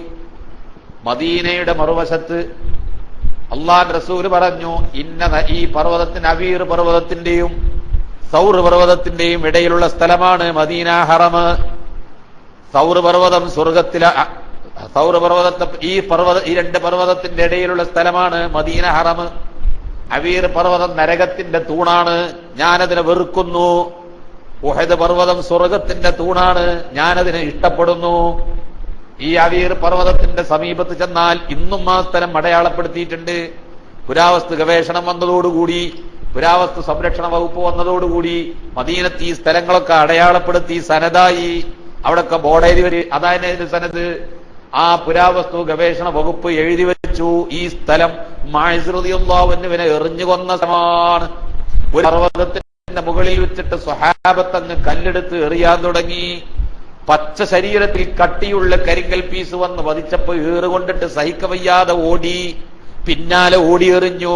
അടുത്ത മലയുടെ മുകളിൽ പോയിട്ട് ഏറുകൊണ്ട് അവിടെ കിടന്ന് മരിച്ചു വീണു. ദയാദാക്ഷിണ്യമില്ലാതെ എറിഞ്ഞങ്ങട്ട് കൊല്ലണം. വ്യഭിചരിച്ചത് ആരാണെങ്കിലും ശരി, ദയാദാക്ഷിണ്യമില്ലാതെ മരിക്കോളം എറിഞ്ഞിട്ടങ്ങട്ട് കൊല്ലണം. ഒരു ദയയും അവിടെ കാണിക്കാൻ പാടില്ല. എന്നാൽ എറിഞ്ഞു കൊന്നിട്ട് ഈ മനുഷ്യന് പരലോകത്തെ ശിക്ഷ ഒഴിവായി കിട്ടുമോ? അത് ഒഴിവായി കിട്ടൂല. അതിന് നസൂഹായ തൗബ വേണം. പിന്നെന്തിനാ ഈ എറിഞ്ഞു കൊന്നത്? വേറൊരാൾ വ്യഭിചരിക്കാതിരിക്കാൻ, മറ്റുള്ളവർക്ക് ഇവിടെ ജീവിക്കണം. ഈ രംഗം കണ്ടിട്ട് വ്യഭിചാരപ്പണി ഇവിടെ നിൽക്കണം. അതുകൊണ്ട് ഈ സാമൂഹ്യ മര്യാദക്ക് ഈ പണി ഇവിടെ നടപ്പാക്കണം. പരലോകത്ത് ഇവന്റെ ശിക്ഷ ഒഴിവായി കിട്ടണമെങ്കിൽ അതിന് നസൂഹായ തൗബ നടത്തുകയും വേണം. പ്രിയപ്പെട്ട മുഅ്മിനീങ്ങളെ, നിങ്ങൾ ചിന്തിക്കണം. എറിഞ്ഞു കൊല്ലേണ്ട തെറ്റാണ്, വ്യഭിചാരം എറിഞ്ഞു കൊല്ലേണ്ട തെറ്റാണ്. പരലോകത്തെ ശിക്ഷ ഒഴിവായി കിട്ടൂല. കട്ടവന്റെ കൈമുറിച്ചു, പരലോകത്തെ ശിക്ഷ ഒഴിവായി കിട്ടൂല. ഒരാളെ കൊന്നാൽ പകരം കൊന്നു, പരലോകത്തെ ശിക്ഷ ഒഴിവായി കിട്ടൂല. അതിന് നസൂഹായ തൗബ വേറെ വേണം. കൊലപാതകം അത്രയും വലിയ തെറ്റാണ്. എന്നാൽ മനഃപൂർവ്വം കൊന്നാലായി പറഞ്ഞത്, അബദ്ധം കൊന്നാലോ? തട്ടിമുട്ടി ഒരാൾ കയ്യിൽ നിന്ന് ഒരാളെ മരിച്ചുപോയി. രാവിലെ പോർച്ചിൽ നിന്ന് കാർ എടുക്കുന്നു, സീറ്റിൽ കയറിയിരുന്നിട്ട് സ്റ്റിയറിംഗിൽ പിടിച്ച്, പടച്ചവനെ ഇന്നെന്റെ വണ്ടി തട്ടിയിട്ടൊരു മനുഷ്യനും മരിക്കരുത്, ഒരു ഉറുമ്പ് പോലും ചാകരുത്, ബിസ്മില്ലാഹിർ റഹ്മാനിർ റഹീം ദുആഇരുന്ന് വാഹനത്തിൽ കയറി ചെല്ലേണ്ടതൊക്കെ ചെല്ലി, അതിന്റെ പുറമെ അവന്റെ വക ഫാത്തിഹ ഓതി എല്ലാ ദുആവും നടത്തിയിട്ടാണ് അവൻ ബൈക്കിന്റെ മുകളിൽ നിന്ന് ഹാൻഡിൽ പിടിച്ചുകൊണ്ട് ബൈക്ക് അങ്ങോട്ട് ഇറങ്ങിയത്. പടച്ചവനെ എന്റെ വണ്ടി തട്ടിയിട്ട് ഒരു തവളക്കുഞ്ഞ് പോലും ചാകരുത് എന്ന് പ്രാർത്ഥിച്ചുകൊണ്ടാണ് അവൻ വണ്ടിയെടുത്ത് പോകുന്നത്. ആ വാഹനം ഓടിച്ച്, കാർ ഓടിച്ചങ്ങനെ പോകുമ്പോ വളരെ ശ്രദ്ധിക്കണേ. ഞാനും നിങ്ങളും വാഹനം ഓടിക്കുന്നവനാണ്. റബ്ബ് നമ്മളെ കാത്തുരക്ഷിക്കട്ടെ. ഞാൻ കാർ ഓടിച്ചു പോകുന്ന സമയത്ത് ഒരു ബസ് സ്റ്റോപ്പിൽ നിർത്തിയിട്ടിരിക്കുന്നു. ആ ബസ്സിൽ നിന്ന് ആളുകൾ ഇറങ്ങുന്നു, റോഡ് മുറിച്ച് ഇപ്പുറത്തേക്ക് കടക്കുന്നോ എന്ന് ഞാൻ ശ്രദ്ധിച്ചു. ഈ നിർത്തിയിട്ട ബസ്സിന്റെ താഴ്ഭാഗത്ത് കൂടി ഞാൻ ശ്രദ്ധിച്ചു, ഒരാളും കടന്നു വരുന്നില്ല. ഞാനാണെങ്കിൽ കാർ ഹോണടിച്ചുകൊണ്ടേ ഇരിക്കുന്നു. ഞാൻ ഓടിക്കുന്നത് മെല്ലെ മെല്ലെ സ്ലോ ആക്കിയാണ് ഞാൻ പോകുന്നത്. അപ്പുറത്ത് നിന്ന് വാഹനങ്ങളൊന്നും ഇങ്ങോട്ട് വരുന്നില്ലെന്ന് എനിക്ക് പൂർണ്ണ ബോധ്യം വന്നപ്പോഴാ ഞാൻ ഓവർടേക്ക് ചെയ്യുന്നത്. ഞാൻ ഹോണടിച്ച് ഓവർടേക്ക് ചെയ്യാൻ ശ്രമിച്ചപ്പോ ഗ്ലാസിലൂടെ കണ്ട മുന്നിൽ നിർത്തിയിട്ട ബസ്സിലെ ഡ്രൈവർ എനിക്ക് ഓവർടേക്ക് ചെയ്യാനുള്ള സമ്മതവും തന്നു. ഞാനങ്ങനെ വാഹനം ഓടിച്ചു പോകുന്നു, മെല്ലെ മെല്ലെ പോകുന്നു. പെട്ടെന്ന് എന്റെ വാഹനം ആ ബസ്സിനെ കടന്നപ്പോ ഒരു ആ കാറിന്റെ മുന്നിലേക്ക് ചാടിയിട്ട് എന്റെ കാറ് തട്ടിയിട്ട് ആ കുട്ടി മരിച്ചുപോയി.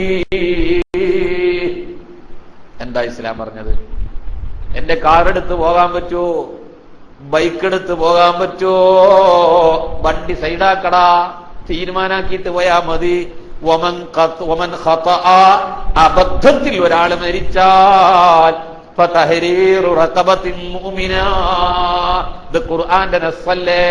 ഫുഖഹാ പറഞ്ഞതും അത് തന്നെയല്ലേ മസല.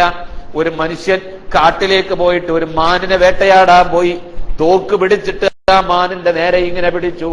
ആ തോക്കിന്റെ ഉണ്ടയിൽ നിന്ന് വരുന്ന തെര ഈ മാനിനെ ലക്ഷ്യം വെച്ച്, ഞാൻ ഒരു മാനിന് വേണ്ടിയിട്ടാണ് ഈ തോക്ക് പിടിച്ചിരിക്കുന്നത്, ആ മാനിനെ ലക്ഷ്യം വെച്ച് എന്റെ തോക്കിന്റെ ഉള്ളിൽ നിന്ന് പോയ തെരയുണ്ട ചെന്ന് പതിച്ചത് അതിലൂടെ കടന്നു വരുന്നൊരു മനുഷ്യന്റെ ശരീരത്തിലായി പോയി.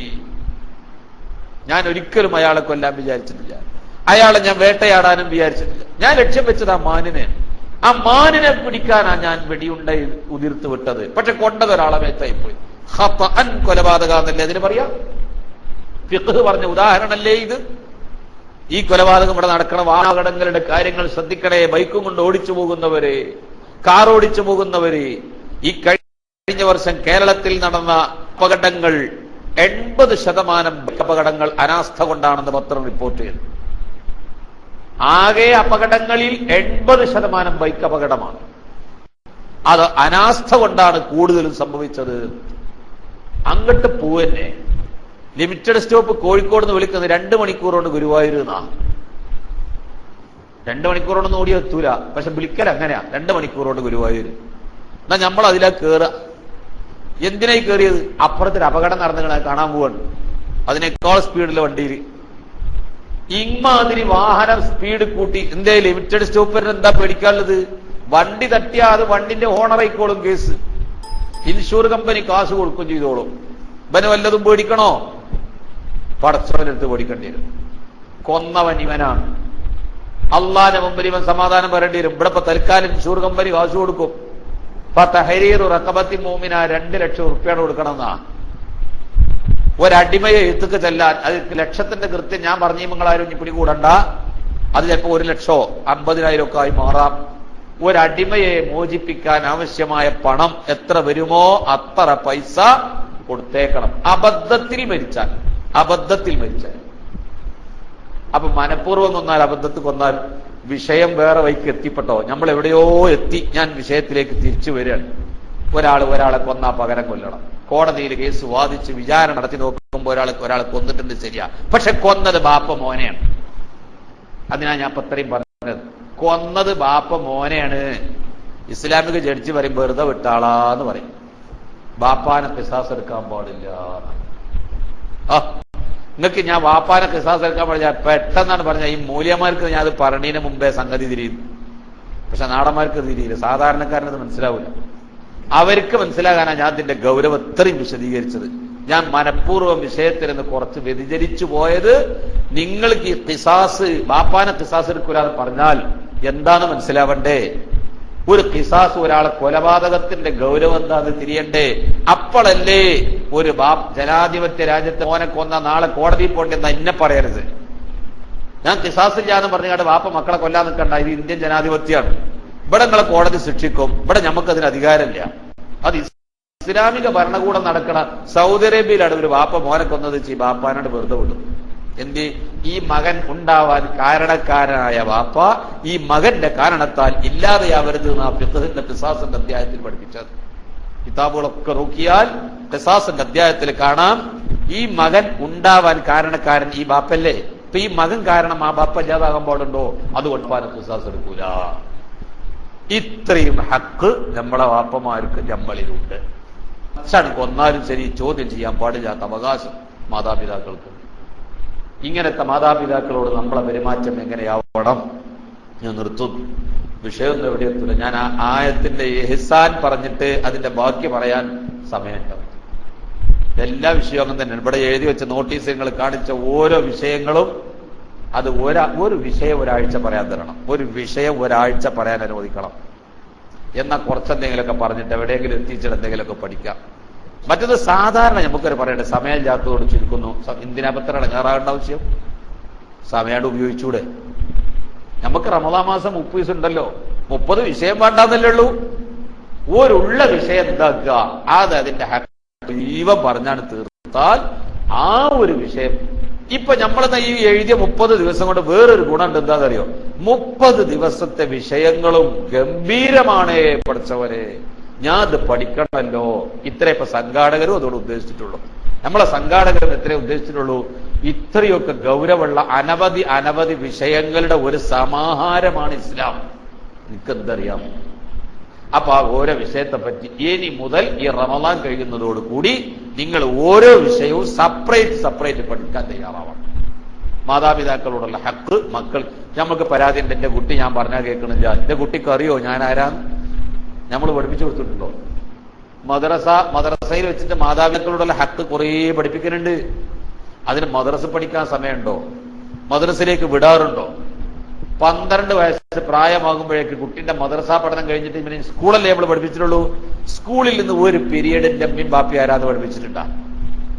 IAS പഠിച്ച് പുറത്തിറങ്ങി വരുന്ന ഒരു വിദ്യാർത്ഥിയോട്, ഒരു ഉദ്യോഗസ്ഥനോട് ചോദിക്കൂ, നിങ്ങളുടെ ഭൗതിക വിദ്യാഭ്യാസ മേഖലയിൽ എത്ര പീരീഡ് നിങ്ങളെ ബാപ്പാനോടുള്ള ഹക്ക്? അസംബ്ലിയിൽ ചെല്ലുന്ന പ്രതിജ്ഞയിൽ എല്ലാ ഇന്ത്യക്കാരും എന്റെ സഹോദരന്മാരാണെന്ന ഒരു പ്രതിജ്ഞയല്ലാതെ ഒരു സ്നേഹത്തിന്റെയോ സൗഹാർദ്ദത്തിന്റെയോ ഹക്കിന്റെയോ കടമയുടെയോ ബാധ്യതയുടെയോ ഒരു പീരീഡ് ഭൗതിക കലാലയങ്ങളിൽ നിന്ന് കിട്ടുന്നില്ലെങ്കിൽ മതമിക്കാത്ത ഒരു കുട്ടി ബാപ്പാനെ ബഹുമാനിക്കാത്തതിനെ ബാപ്പ കോയിമുട്ടന്റെ സദസ്സിൽ വാതിന്റെ സദസ്സിൽ കോയിമുട്ടത് വരുന്നതോട് കുട്ടി നന്നാവൂല കേട്ടോ. അതിന് കുട്ടിനെ പഠിപ്പിക്കന്നെ വേണം. ഞാൻ ആരാണെന്ന് എന്റെ കുട്ടിക്ക് ബോധം വേണം. എന്റെ ബാപ്പ ആരാണ്, എന്റെ ബാപ്പാനോടുള്ള എന്റെ ഹക്ക് എന്താണ്, അത് നിങ്ങൾ പഠിപ്പിച്ചു കൊടുക്കും. കുട്ടി മദ്രസ പഠിക്കട്ടെ. അപ്പോഴേ, അല്ലാതെ പരാതിപ്പെട്ടിട്ട് എന്താ കാര്യം? ഉമ്മ പറഞ്ഞാൽ അനുസരിക്കൂല, ബാപ്പ പറഞ്ഞാൽ കേൾക്കൂല. കേൾക്കാത്ത കോലത്തിലാ ബാപ്പ വളർത്തിയത്. ഇത് വലുതായി നോക്കുമ്പോ പറഞ്ഞാൽ കേൾക്കാതെ ആയപ്പോഴാ പിടുത്തം വിട്ടത്. ഇനി ധാരിപ്പിച്ചിട്ട് എന്താ കാര്യം? ദ്വാനെ ഞാൻ കുറ്റം പറയല്ലേ, ദ്വാരുന്നിട്ടൊക്കെ നന്നാവും. പക്ഷെ വെറും ദ്വാ മാത്രം പോരാ, നമ്മളെ ഒരു ശ്രമവും കൂടിയാണ്. കപ്പലോടാൻ വെള്ളം വേണം. വെള്ളം ഇല്ലാതെ കരയും കൂടി കപ്പലോടൂല. ഇന്ന സമീനത ലാ തജ്രി അലൽ യബസി തർജു നജാത വലം തസ്ലുക മസാലികഹ ഇന്ന സഫീനത ലാ തജ്രി അലൽ യബസി. രക്ഷപ്പെടണമെന്ന് ആഗ്രഹിക്കുന്നു, അതിന്റെ വഴിക്ക് നമ്മൾ പ്രവേശിക്കണില്ല. കപ്പൽ ഓടിക്കുന്നു, വെള്ളമില്ല, കരയിൽ കൂടി എങ്ങനെ കപ്പൽ ഓടും എന്ന് പറഞ്ഞതുപോലെ അപ്പൊ നമ്മുടെ മക്കൾക്ക് നമ്മൾ ഇത് പഠിപ്പിക്കണം. ഈ വിഷയത്തിന്റെ ഗാംഭീര്യവും ഗൗരവവും പഠിപ്പിക്കണം.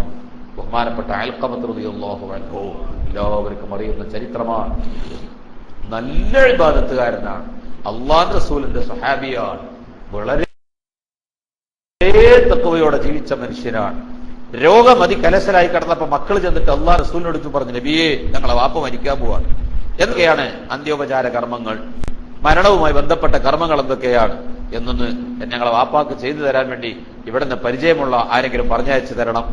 ഒരു വീട്ടിലെ മരണം നടന്നാൽ പള്ളിയിൽ ചെന്നിട്ട് ദിർസുള്ള പള്ളിയാണെങ്കിൽ അവിടെ ഖുർആൻ ഓതാൻ പറ്റിയ തമ്മീസുള്ള മുത്താലിമീങ്ങളെ വിളിച്ചു കൊണ്ടുപോയിട്ട് ഞങ്ങളെ വാപ്പ മരിച്ചു, ഞങ്ങളെ വാപ്പാന്റെ ജനാസന്റെ അടുക്കൽ ഇരുന്നിട്ട് എന്ന് ഒന്ന് ഓതണം എന്ന് പറഞ്ഞിട്ട് ഓതാൻ വേണ്ടിയിട്ട് ചില നാട്ടിലൊക്കെ ദിർസന്നെ മരിച്ചോടത്ത് ഓതാനാ.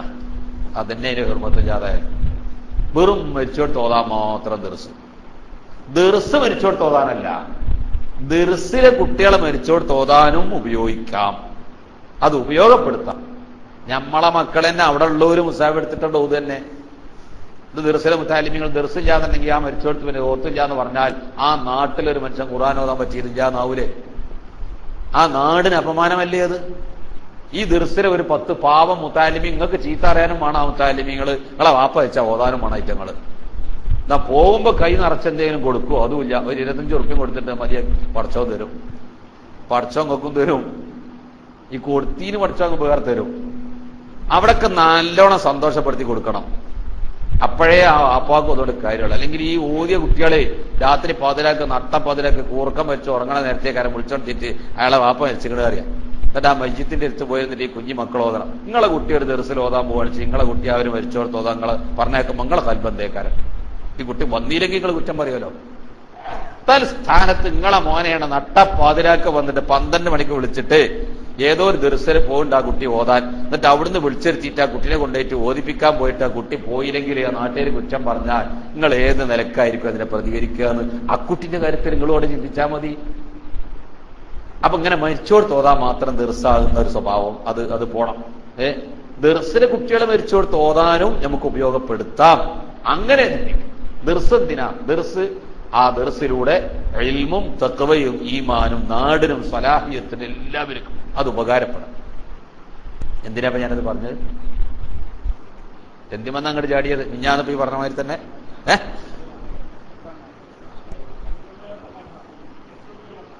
അല്ല, മരിച്ചോടത്ത് തോന്നുന്ന വർത്താനം ഞാൻ എന്തിനാ പറഞ്ഞത്? അൽഖമ റളിയല്ലാഹു അൻഹു മരിച്ചാൽ എന്തൊക്കെ ചെയ്തു കൊടുക്കണം, അങ്ങനെ തന്നെ. കാരണം ആ വിഷയം നിങ്ങൾ ഇങ്ങനെ എന്റെ കൂടെ ഞാൻ പറഞ്ഞൊക്കെ ഇങ്ങനെ 6 4 10 4 ഓരത്തരെ ആലോചിച്ചാണ്. അങ്ങനെ ചെയ്യാൻ പറ്റൂല. 6 4 10 4 6 10 തന്നെ. അപ്പൊ കൂടെ വേണം. ഞാൻ ഇടയ്ക്ക് ഇങ്ങനെ ചോദിച്ചാൽ ക്വസ്റ്റ്യൻ ചെയ്ത നമ്മൾ ചിലപ്പോ അധീനത തെറ്റിപ്പോയി. അൽഖമ റളിയല്ലാഹു അൻഹുവിനെ വഫാത്ത് ആസന്നമായപ്പോ മക്കൾ ചെന്നിട്ട് റസൂലുള്ളാഹിനോട് ചെന്നിട്ട് പറഞ്ഞു, വാപ്പാക്ക് മരണവുമായി ബന്ധപ്പെട്ട കാര്യങ്ങൾ എന്തൊക്കെ ചെയ്യണം പറഞ്ഞയച്ചേരിയും. അപ്പോഴാണ് ഞാൻ മുത്താലിമീങ്ങളുടെ അടുത്തേക്ക് പോയത്. പറഞ്ഞയച്ചു കൊടുത്തു, ഷഹാദത്ത് ചൊല്ലി കൊടുക്കാൻ വേണ്ടി പറഞ്ഞയച്ചു. അള്ളാഹുവിന്റെ റസൂല് പറഞ്ഞയച്ച സ്വഹാബത്ത് ചെന്നുകൊണ്ട് അള്ളാഹുവിന് ഷഹാദത്ത് പറഞ്ഞു കൊടുക്കുന്നു. മക്കളല്ലല്ലോ ഷഹാദത്ത് ചൊല്ലിക്കൊടുക്കേണ്ടത്, ബാപ്പാ ലാ ഇലാഹ ഇല്ലല്ലാഹ് പറയൂ. മക്കൾ പറയരുത്. വേറൊരാളാണെങ്കിൽ ലാ ഇലാഹ ഇല്ലല്ലാഹ് പറയൂ എന്ന് കൽപ്പിക്കുകയും ചെയ്യരുത്. മരണമെന്ന വിഷയം വരാനുള്ളത് കൊണ്ട് ഇപ്പോൾ അത് പറയുന്നില്ല, അത് അവിടെ വെച്ച് പറയാം. ഇങ്ങനെ മരണത്തിന്റെ സന്ദർഭങ്ങളിൽ ഷഹാദത്ത് ചൊല്ലിക്കൊടുക്കാനും താടകെട്ടാനും കൈകാലികൾ മടക്കാനും അനക്കാനും നിർത്താനും വേണ്ടി അതിനാവശ്യമായ കർമ്മങ്ങൾ എന്തൊക്കെ ചെയ്യണമോ അതിനുവേണ്ടി സ്വഹാബത്തിനെ പറഞ്ഞയച്ചു. രോഗം സക്കറാത്ത് തുടങ്ങിക്കഴിഞ്ഞു. ഷഹാദത്ത് ചൊല്ലിക്കൊടുത്തപ്പോൾ അൽഖമത്ത് റളിയല്ലാഹു അൻഹുവിന് ഷഹാദത്ത് ചൊല്ലാൻ വയ്യ. ഷഹാദത്ത് ചൊല്ലാൻ വയ്യ. ലാ ഇലാഹ ഇല്ലല്ലാഹ് പറയാൻ കഴിയുന്നില്ല. വിവരം ഉടനെ റസൂലുള്ളാഹി തങ്ങളെ അറിയിച്ചു. അൽഖമത്ത് ഷഹാദത്ത് ചൊല്ലുന്നില്ല. സ്വഹാബത്തിന്റെ സാധാരണ പതിവിനെതിരാണിത്. സാധാരണ സ്വഹാബത്ത് മരിക്കുമ്പോൾ ലാ ഇലാഹ ഇല്ലല്ലാഹ് ചൊല്ലി മരിക്കുന്ന പതിവിനെതിരായത് കൊണ്ടാണ് അൽഖമത്ത് റളിയല്ലാഹു അൻഹു ഷഹാദത്ത് ചൊല്ലാതെ വന്നപ്പോൾ ഉടനെ തന്നെ റസൂലുള്ളാഹിനെ വിവരം അറിയിച്ചു. അള്ളാഹ് റസൂൽ ഉടനെ ചിന്തിച്ച കാര്യം അൽഖമത്തിന്റെ മാതാപിതാക്കളിൽ ആരെങ്കിലും ജീവിച്ചിരിപ്പുണ്ടോ എന്നാണ്. അല്ലാതെ അൽഖമ ഷഹാദത്ത് ചെല്ലാൻ കഴിയാത്തൊരു തടസ്സം അൽഖമക്ക് കാണുന്നില്ല. രാത്രി നിസ്കാരമുണ്ട്, പകല് നോമ്പുണ്ട്, 24 മണിക്കൂറും ഇബാദത്താണ്, 360 ദിവസവും തഖ്വയുള്ള ജീവിതമാണ്. അങ്ങനത്തെ ഒരു അൽഖമക്ക് തെറ്റുകുറ്റങ്ങൾ ചെയ്യുന്ന ആളല്ല അൽഖമത്ത് റളിയല്ലാഹു അൻഹു. പിന്നെന്താണ് ഷഹാദത്തിന് തടസ്സം? തന്റെ മാതാവോ പിതാവോ ജീവിച്ചിരിപ്പുണ്ടോ? അന്വേഷിച്ചപ്പോ മനസ്സിലായി ഉമ്മ ജീവിച്ചിരിപ്പുണ്ട്. വയസ്സെത്തിയായി കിഴവിയായ ഒരു ഉമ്മ ജീവിച്ചിരിപ്പുണ്ട്. ആ ഉമ്മാന്റെ അടുക്കലേക്ക് അങ്ങോട്ട് പോവുകയാണോ ഉമ്മാൻ അങ്ങോട്ട് വരുത്തുകയാണ്. നടക്കാൻ പ്രായം അങ്ങെത്തിയ ഉമ്മ അള്ളാഹുവിന്റെ റസൂൽ നിങ്ങളെ വിളിക്കുന്നു എന്ന് പറഞ്ഞപ്പോഴേക്ക് ആ ഉമ്മ വടിയും കുത്തിപ്പിടിച്ച് റസൂലുള്ളാഹിനെ ഇങ്ങോട്ട് വരുത്താൻ പാടില്ല, ഞാൻ അങ്ങോട്ട് വരാം. റസൂലുള്ളാഹി സ്വല്ലല്ലാഹു അലൈഹി വസല്ലം ഹളറത്തിൽ വന്നപ്പോൾ റസൂലുള്ളാഹി തങ്ങൾ ചോദിച്ചു, ഉമ്മ നിങ്ങളുടെ അൽഖമയും നിങ്ങൾ തമ്മിലുള്ള ബന്ധം എങ്ങനെയാണ്? വളരെ നല്ല ബന്ധമാണ്, ഞങ്ങൾ തമ്മിൽ യാതൊരു പരാതിയുമില്ല. എന്റെ പൊന്നുമോൻ വളരെ ഉഷാറാണ്, രാത്രി മുഴുവൻ നിസ്കാരമാണ്, പകല് മുഴുവൻ നോമ്പാണ്, നല്ല ഇബാദത്തുകാരനാണ്. എന്താണ് എന്റെ മോൻ? അങ്ങനെയൊന്നും പറഞ്ഞാൽ പറ്റൂല.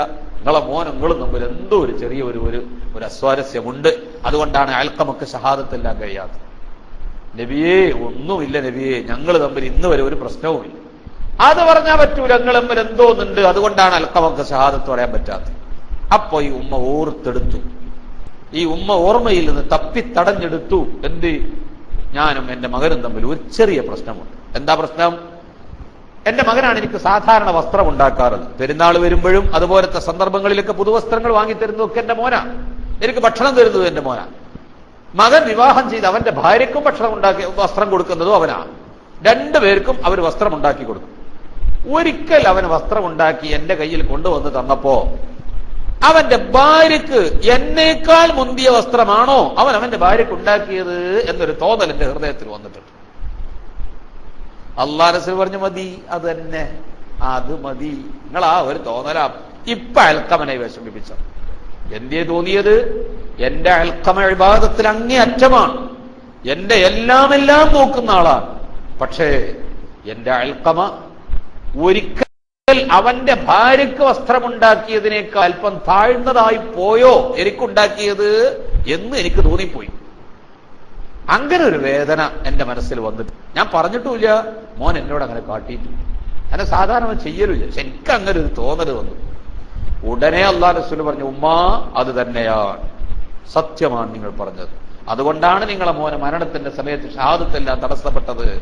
അതുകൊണ്ട് സ്വഹാബത്തെ കുറച്ച് വിറക് ശേഖരിക്കൂ, വേഗം കുറച്ച് വിറക് ശേഖരിക്കൂ. അപ്പൊ ഈ ഉമ്മ ചോദിച്ചു, എന്തിനാ ഉമ്മ റസൂലുള്ളാഹി വിറക്? അത് അൽഖമാനെ ചുട്ടുകരിക്കാൻ. പടച്ചോനെ, എന്റെ മോനെ ചുട്ടുകരിക്കുകയോ? മോനെ ചുട്ടുകരിക്കാൻ ഷഹാദത്തല്ലാതെ മരിച്ചാൽ പിന്നെ കരിക്കല്ലാതെ എന്താ ചെയ്യുക? എന്റെ മോനെ കരിക്കുന്നത് കാണാനുള്ള കരുത്ത് ഈ ഉമ്മാന്റെ ഹൃദയത്തിൽ ഇല്ല നബിയെ. എന്നാ പൊരുത്തപ്പെട്ടു കൊടുത്തേക്ക്. കരിക്കണത് കാണാൻ കഴിയൂല എന്നുണ്ടെങ്കിൽ അത് പൊരുത്തപ്പെട്ടു കൊടുത്തേക്ക്. ഉമ്മ പറഞ്ഞു, ഞാൻ പൊരുത്തപ്പെട്ടു നബിയെ, എന്റെ മോനെ കരിക്കരുത്, എന്റെ മോനെ തീയിലിടരുത്, തങ്ങൾ എന്റെ മോനെ കരിച്ചു കളയരുത്, എന്റെ മോനെ ഞാൻ പൊരുത്തപ്പെട്ടു കൊടുത്തു നബിയേ. സഹാബത്തിനെ വിളിച്ചിട്ട് അല്ലാഹു റസൂൽ പറഞ്ഞു, ഈ ഉമ്മ പറഞ്ഞത് ആത്മാർത്ഥമായിട്ടാണോ? പോയോക്ക്. ഉടനെ സഹാബത്ത് എടുത്തു പാഞ്ഞു അൽഖമത്ത് റളിയല്ലാഹു അൻഹുവിന്റെ വീട്ടിൽ. മുറ്റത്തേക്ക് ഇറങ്ങിയപ്പോൾ അത്യുച്ചത്തിൽ അശ്ഹദു അൻ ലാ ഇലാഹ ഇല്ലല്ലാഹ്, ലാ ഇലാഹ ഇല്ലല്ലാഹ് ചൊല്ലി അൽഖമത്തിന്റെ ഉമ്മ ഉച്ചത്തിൽ ലാ ഇലാഹ ഇല്ലല്ലാഹ് ചൊല്ലി വഫാത്തായ രംഗം അല്ലാഹു റസൂൽ പറഞ്ഞു, ആ ഉമ്മ പൊരുത്തപ്പെട്ടു കൊടുത്തത് സത്യമാണ്. അതുകൊണ്ട് അൽഖമക്ക് ഷഹാദത്ത്. ഈ ഉമ്മാന്റെ മനസ്സിൽ ഒരാൾ ചെറുപ്പക്കാരാ വിവാഹം ചെയ്താൽ ഭയങ്കര പ്രശ്ന. നീ വിവാഹം ചെയ്താൽ നിന്റെ ദാമ്പത്യ ജീവിതവും നിനക്ക് നല്ല നിലയിൽ മുന്നോട്ട് കൊണ്ടുപോകണം, ഉമ്മാനോട് പിണങ്ങാനും പാടില്ല. അവിടെയാ നിന്റെ വിജയം. നീ ഉമ്മാനെ ഒരിക്കലും പരാജയപ്പെടുത്തരുത്, വിഷമിപ്പിക്കരുത്. നിന്റെ വിജയം മുഴുവനും അളക്കാനും തൂക്കാനും പറ്റിയ ഒരു മേഖലയാണ് നിന്റെ വിവാഹം. വിവാഹം ചെയ്ത് വീട്ടിൽ വരുമ്പോ കുറച്ച് കഴിഞ്ഞാൽ ഉമ്മാക്ക് തോന്നും, എന്റെ കുട്ടി പെണ്ണിട്ടുന്നത് വരെ ഞാനേ ഇന്ന് ഓനെ ഏറ്റവും വലുത്, ഇപ്പൊ ഓന്റെ പെണ്ണുങ്ങൾ മതി. ഇത് ഉമ്മാക്ക് വേഗം തോന്നും. ഇത് തോന്നിപ്പിക്കരുത് കേട്ടോ. അത് തോന്നിപ്പിക്കാൻ ഈ കുറച്ചൊക്കെ പഠിക്കണം, മനസ്സിലാക്കണം. ദാമ്പത്യ ജീവിതത്തിലേക്ക് കടക്കുന്നതിന് മുമ്പ് ഉമ്മാനടിച്ച്, ഇത് വല്ലാതെ പഠിക്കേണ്ട ഒരു വിഷയ.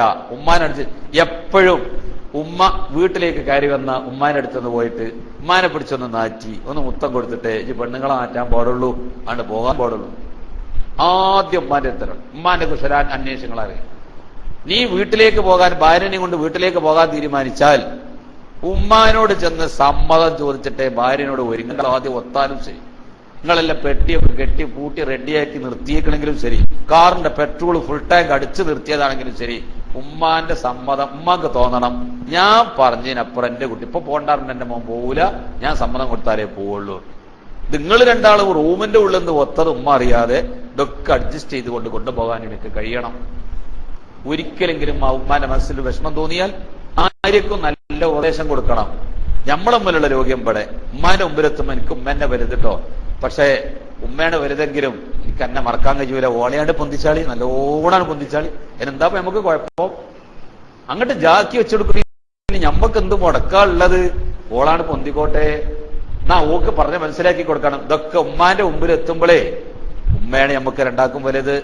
എന്റെ ഉമ്മയും എനിക്ക് വലുത്, എന്റെ ഉമ്മയും എനിക്ക് വലുത്. നമ്മളെ രണ്ടാളും ഉമ്മയും സമമാണ്. ഉമ്മാന്റെ മുമ്പിലെത്തുമ്പോൾ നമ്മളെ സ്നേഹം താഴെ ഉള്ളൂട്ടാ എന്ന് നല്ല നിലയിൽ സ്നേഹത്തിന്റെ ഭാഷയിൽ സ്നേഹം നീ കൊടുത്തെങ്കിൽ നിനക്ക് നിന്റെ ഭാര്യയെ പിടിക്കാൻ കിട്ടും. സ്നേഹം കൊടുത്തിട്ടില്ലേ അവിടെ നീ ഒക്കെ തകരും. അപ്പൊ എപ്പോഴും ദാമ്പത്യ ജീവിതത്തേക്ക് കടക്കുമ്പോ ഇപ്പത്തെ ഒരു ക്ലാസ് കൊണ്ടൊന്നും മനസ്സിലാക്കി തരാൻ പറ്റിയ വിഷയമല്ല. അത് അവനവന്റെ ബുദ്ധി ഉപയോഗിച്ചിട്ട് നന്നായി പഠിച്ചു മനസ്സിലാക്കിയിട്ട് വേണം ദാമ്പത്യ ജീവിതത്തേക്ക് കടക്കാൻ. അല്ലെങ്കിൽ നിന്റെ ഉമ്മാന്റെ വെറുപ്പ് സമ്പാദിച്ച് ഷഹാദത്ത് ചെല്ലാൻ കഴിയാതെ ഒരു വേള നാളെ നരകത്തിൽ ശാശ്വതമായി കിടക്കേണ്ടി വരും. സൈക്കോളജി നന്നായി പഠിക്കണം, മക്കൾക്കും പഠിപ്പിക്കണം, നല്ലവണ്ണം പഠിക്കണം. നമ്മളെ മക്കളും നമ്മളൊക്കെ സ്കൂളുകളില്, കോളേജുകളില്, ദർസുകളില്, അതുപോലെ നമ്മളെ ഭൗതിക വിദ്യാഭ്യാസ മേഖലകളിലൊക്കെ കുട്ടികൾക്ക് സ്കൂളുകളിലൊക്കെ ഡിഗ്രിക്ക് +1 +2 പഠിക്കുമ്പോൾ ഞാൻ കേരളത്തിൽ തന്നെ മൊത്തം പരിശോധിച്ചാൽ നമ്മളെ പ്രൈവറ്റ് സ്ഥാപനങ്ങൾ പലതും ഞാൻ പരിശോധിച്ചു നോക്കിയിട്ടുണ്ട്. സൈക്കോളജി ഒരു വിഷയമായി കൊടുക്കുന്ന സ്ഥാപനം കേരളത്തിൽ കുറവാണ്. എന്റെ അന്വേഷണത്തിൽ 3ഓ 4ഓ സ്ഥാപനം കേരളത്തിൽ കാണാൻ കഴിഞ്ഞത്. ഇതിന്റെ അർത്ഥം കേരളത്തിലെ എല്ലാ സ്ഥാപനം ഞാൻ പരിധിയെന്നല്ല, ഒരു 100 ചില്ലാൻ സ്ഥാപനം പരിധിയ കൂട്ടത്തിൽ കേരളത്തിൽ സൈക്കോളജി ഒരു വിഷയമായി കൊടുത്ത് +1 +2 ഡിഗ്രി പഠിക്കുന്ന കുട്ടികൾക്ക് സൈക്കോളജി ഒരു വിഷയമായി കൊടുത്ത് പഠിപ്പിക്കുന്നത് കേരളത്തിൽ അപൂർവ സ്ഥാപനങ്ങളിൽ ഒന്ന് മർക്കസാണ്. ഞാൻ ഒരുപാട് സ്ഥാപനം പരിശോധിച്ചിട്ടുണ്ട്. നിങ്ങളുടെ അറിവിൽ വേറെ ഏതെങ്കിലും ഇപ്പൊ നിങ്ങളാരെയും നടത്തുന്ന സ്ഥാപനം ഇപ്പൊ പറഞ്ഞോളി, ഞങ്ങൾ പഠിപ്പിക്കുന്നുണ്ട് ഉണ്ടെങ്കിൽ പറ. കേരളത്തിൽ 3 സ്ഥാപനമായിട്ട് ഉണ്ട്, ഒന്ന് മർക്കസാണ്. അതെ, വിദ്യാർത്ഥികൾക്ക് സൈക്കോളജി ഒരു വിഷയമായിട്ട് പഠിപ്പിക്കണം. ഞാൻ അതിന്റെ മക്കൾക്ക് ഞാൻ അവിടെ ഡിഗ്രിക്ക് വരെ മർക്കസിൽ കുട്ടികളെ അവിടെ കൊണ്ടുപോയിട്ട് ഇസ്ലാമിക ശരിയായത്തും പഠിക്കണം, മതം പഠിക്കണം, കുറച്ച് വിദ്യാഭ്യാസം പഠിക്കണം. 18 വയസ്സാകാതെ കല്യാണം നടത്താനും വെച്ചല്ലോ, ഇന്നത്തെ കാലം അങ്ങനെയുമല്ലേ. അപ്പൊ അവർക്ക് സൈക്കോളജി പഠിപ്പിക്കണം എന്ന നിലക്ക് പഠിപ്പിച്ചതിന് മാത്രം ഗുണം ആ മക്കളിൽ നമ്മൾ കാണണം. ഞാൻ പറയുന്നത് അഹങ്കാരത്തിന് പറയല്ല, നമ്മളിത് മക്കൾക്ക് പഠിപ്പിക്കണം. ദാമ്പത്യ ജീവിതത്തിന് വലിയൊരു മേഖലയാണ്, അതിന് വലിയ പങ്കുണ്ട്. അത് നമ്മളെ മക്കൾക്ക് പഠിപ്പിക്കണം. ഉമ്മാനോട് പെരുമാറേണ്ട കോലത്തിൽ ഉമ്മാനോട് പെരുമാറണം. എന്നാൽ ഭർത്താവിനോട് പടങ്ങാനും തെറ്റാനും പാടില്ല, ഭർത്താവിന് തെറ്റിദ്ധാരണ വരാൻ പാടില്ല. ഭർത്താവിനോട് പെരുമാറേണ്ട കോലത്തിൽ ഭർത്താവിനോടും പെരുമാറണം. ഇത് നമ്മൾ മക്കൾക്ക് പഠിപ്പിക്കണ്ടേ? വാജിബാണ്. സൈക്കോളജി പഠിക്കൽ വാജിബാണെന്ന് അത് കീഴിലുണ്ട്.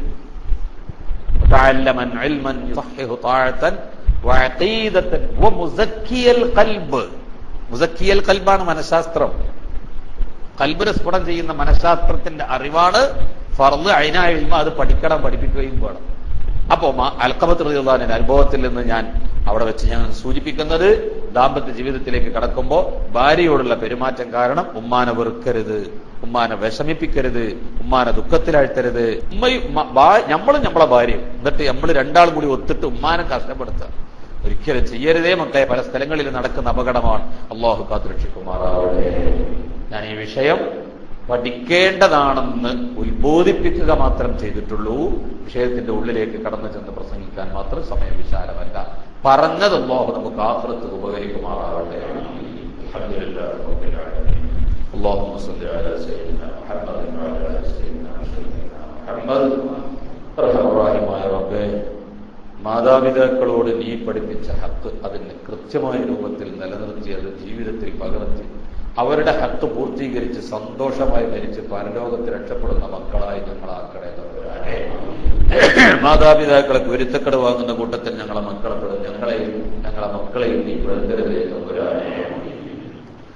ഞങ്ങളെ മാതാപിതാക്കൾ, ഉസ്താദുമാർ, ഭാര്യ, സന്താനങ്ങൾ ദുആ കൊണ്ട് വസിയത്ത് ചെയ്തവർ, ഞങ്ങളെ സ്നേഹിച്ചവർ, ഞങ്ങളെ സഹായിച്ചവർ, ഈ പള്ളി ഉണ്ടാക്കിയവർ, അതിന്റെ നിലനിൽപ്പിന് വേണ്ടി പ്രവർത്തിക്കുന്നവർ, ഞങ്ങൾ സുന്നത്ത് ജമാഅത്തിന്റെ ആലിമീങ്ങൾ, സയ്യിദന്മാർ, സംഘടനാ പ്രവർത്തകർ, ഞങ്ങൾ സുന്നത്ത് ജമാഅത്തിന്റെ സയ്യിദന്മാരും ആലിമീങ്ങളും വിദേശ രാജ്യങ്ങളിൽ പര്യടനം നടത്തുമ്പോൾ തുച്ഛമായ ശമ്പളം കിട്ടുന്ന സന്ദർഭത്തിൽ സ്വന്തം നഫ്സിനെ പോലും മറന്ന് ഈ സംഘടനയെയും പ്രസ്ഥാനത്തെയും ആലിമീങ്ങളെയും സയ്യിദന്മാരെയും സഹായിക്കുന്ന പ്രവാസികൾ, അല്ലാഹുവേ, ഞങ്ങളോട് വിവിധ സ്ഥലങ്ങളിൽ വെച്ച് ദുആ ചെയ്യാൻ ഏൽപ്പിച്ചവർ, ഞങ്ങൾ ഓതിപ്പടിക്കുന്നിടത്തും ഇപ്പോഴും ഞങ്ങൾക്ക് ഭക്ഷണം തന്ന്, വസ്ത്രം തന്ന്, കിതാബ് തന്ന്, കാശ് തന്ന്, സ്നേഹം തന്ന് പെരുമാറിയവർ, ഈ പള്ളിയിൽ നോമ്പ് തുറപ്പിക്കാൻ ഏറ്റെടുത്ത എല്ലാവരെയും നീ പൊരുത്തപ്പെട്ട നിന്റെ ഇഷ്ടദാസന്മാരിൽ പെടുത്തി തരണം റഹ്മാനേ.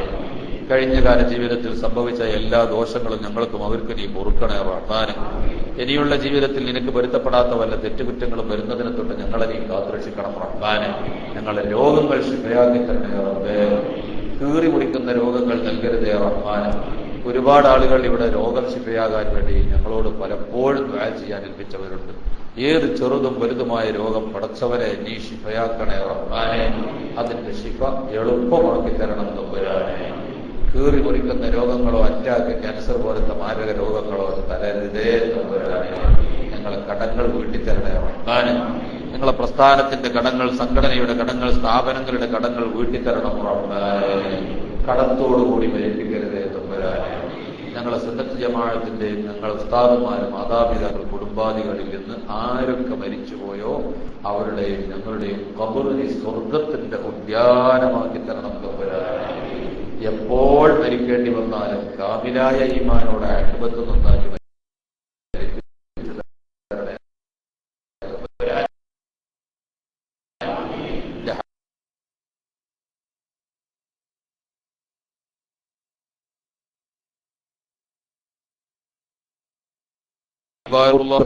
ഒന്നത്തിൽ കൺട്രൈൻ ചെയ്യാൻ പോറ്റി വളർത്തിയ ഞങ്ങളെ സന്താനങ്ങൾ, അവരിൽ നിന്ന് ഞങ്ങൾ ഒരു ഗുണം പ്രതീക്ഷിക്കുന്ന കാലപ്പോൾ അവർ ഞങ്ങളെ ധിക്കരിക്കുന്ന മക്കളാക്കരുതേ. എന്റെ ദീനിന്റെ ഖിദ്മത്തിന് വേണ്ടി ഞങ്ങളെ മക്കൾ ഓടി നടക്കുന്നത് കണ്ട് കൺകുളമയാകാനുള്ള മഹാഭാഗ്യം ഞങ്ങൾക്ക് നീ പ്രദാനം ചെയ്യണേ. പലരും അവരുടെ മക്കളുടെ വിവാഹങ്ങൾ നടക്കാതെ വിഷമിച്ചെന്ന് ഞങ്ങളോട് പ്രത്യേകം ദ്വാരക്കണേ എന്ന് ഏൽപ്പിച്ച് സങ്കടപ്പെട്ടവരുണ്ട്. അല്ലാഹുവേ, ഞങ്ങളുടെയും അവരുടെയും ഒക്കെ മക്കൾക്ക് നീ പൊരുത്തപ്പെട്ട, അവർക്കും ഇഷ്ടപ്പെട്ട ഖൈറായ ഇണകളെ നൽകി നല്ല ദാമ്പത്യ ജീവിതം പ്രദാനം ചെയ്യണേ. നാളെ സ്വർഗത്തിൽ എന്റെ ഹബീബായ റസൂലുള്ളാഹി സ്വല്ലല്ലാഹു അലൈഹി വസല്ലമയുടെ ജിവാറിൽ ഞങ്ങളെയും ഞങ്ങൾ കുടുംബസമേതം ഒരുമിച്ച് കൂട്ടി ഞങ്ങൾക്ക് വേണ്ടപ്പെട്ടവരെ മുഴുവനും അതിലേക്ക് കൂട്ടിപ്പിടിച്ച് നിന്റെ ഹബീബിന്റെ ജിവാറിൽ നിർത്തി തങ്ങളുടെ മുറാഖബത്തും നിന്റെ ലിഖാഉം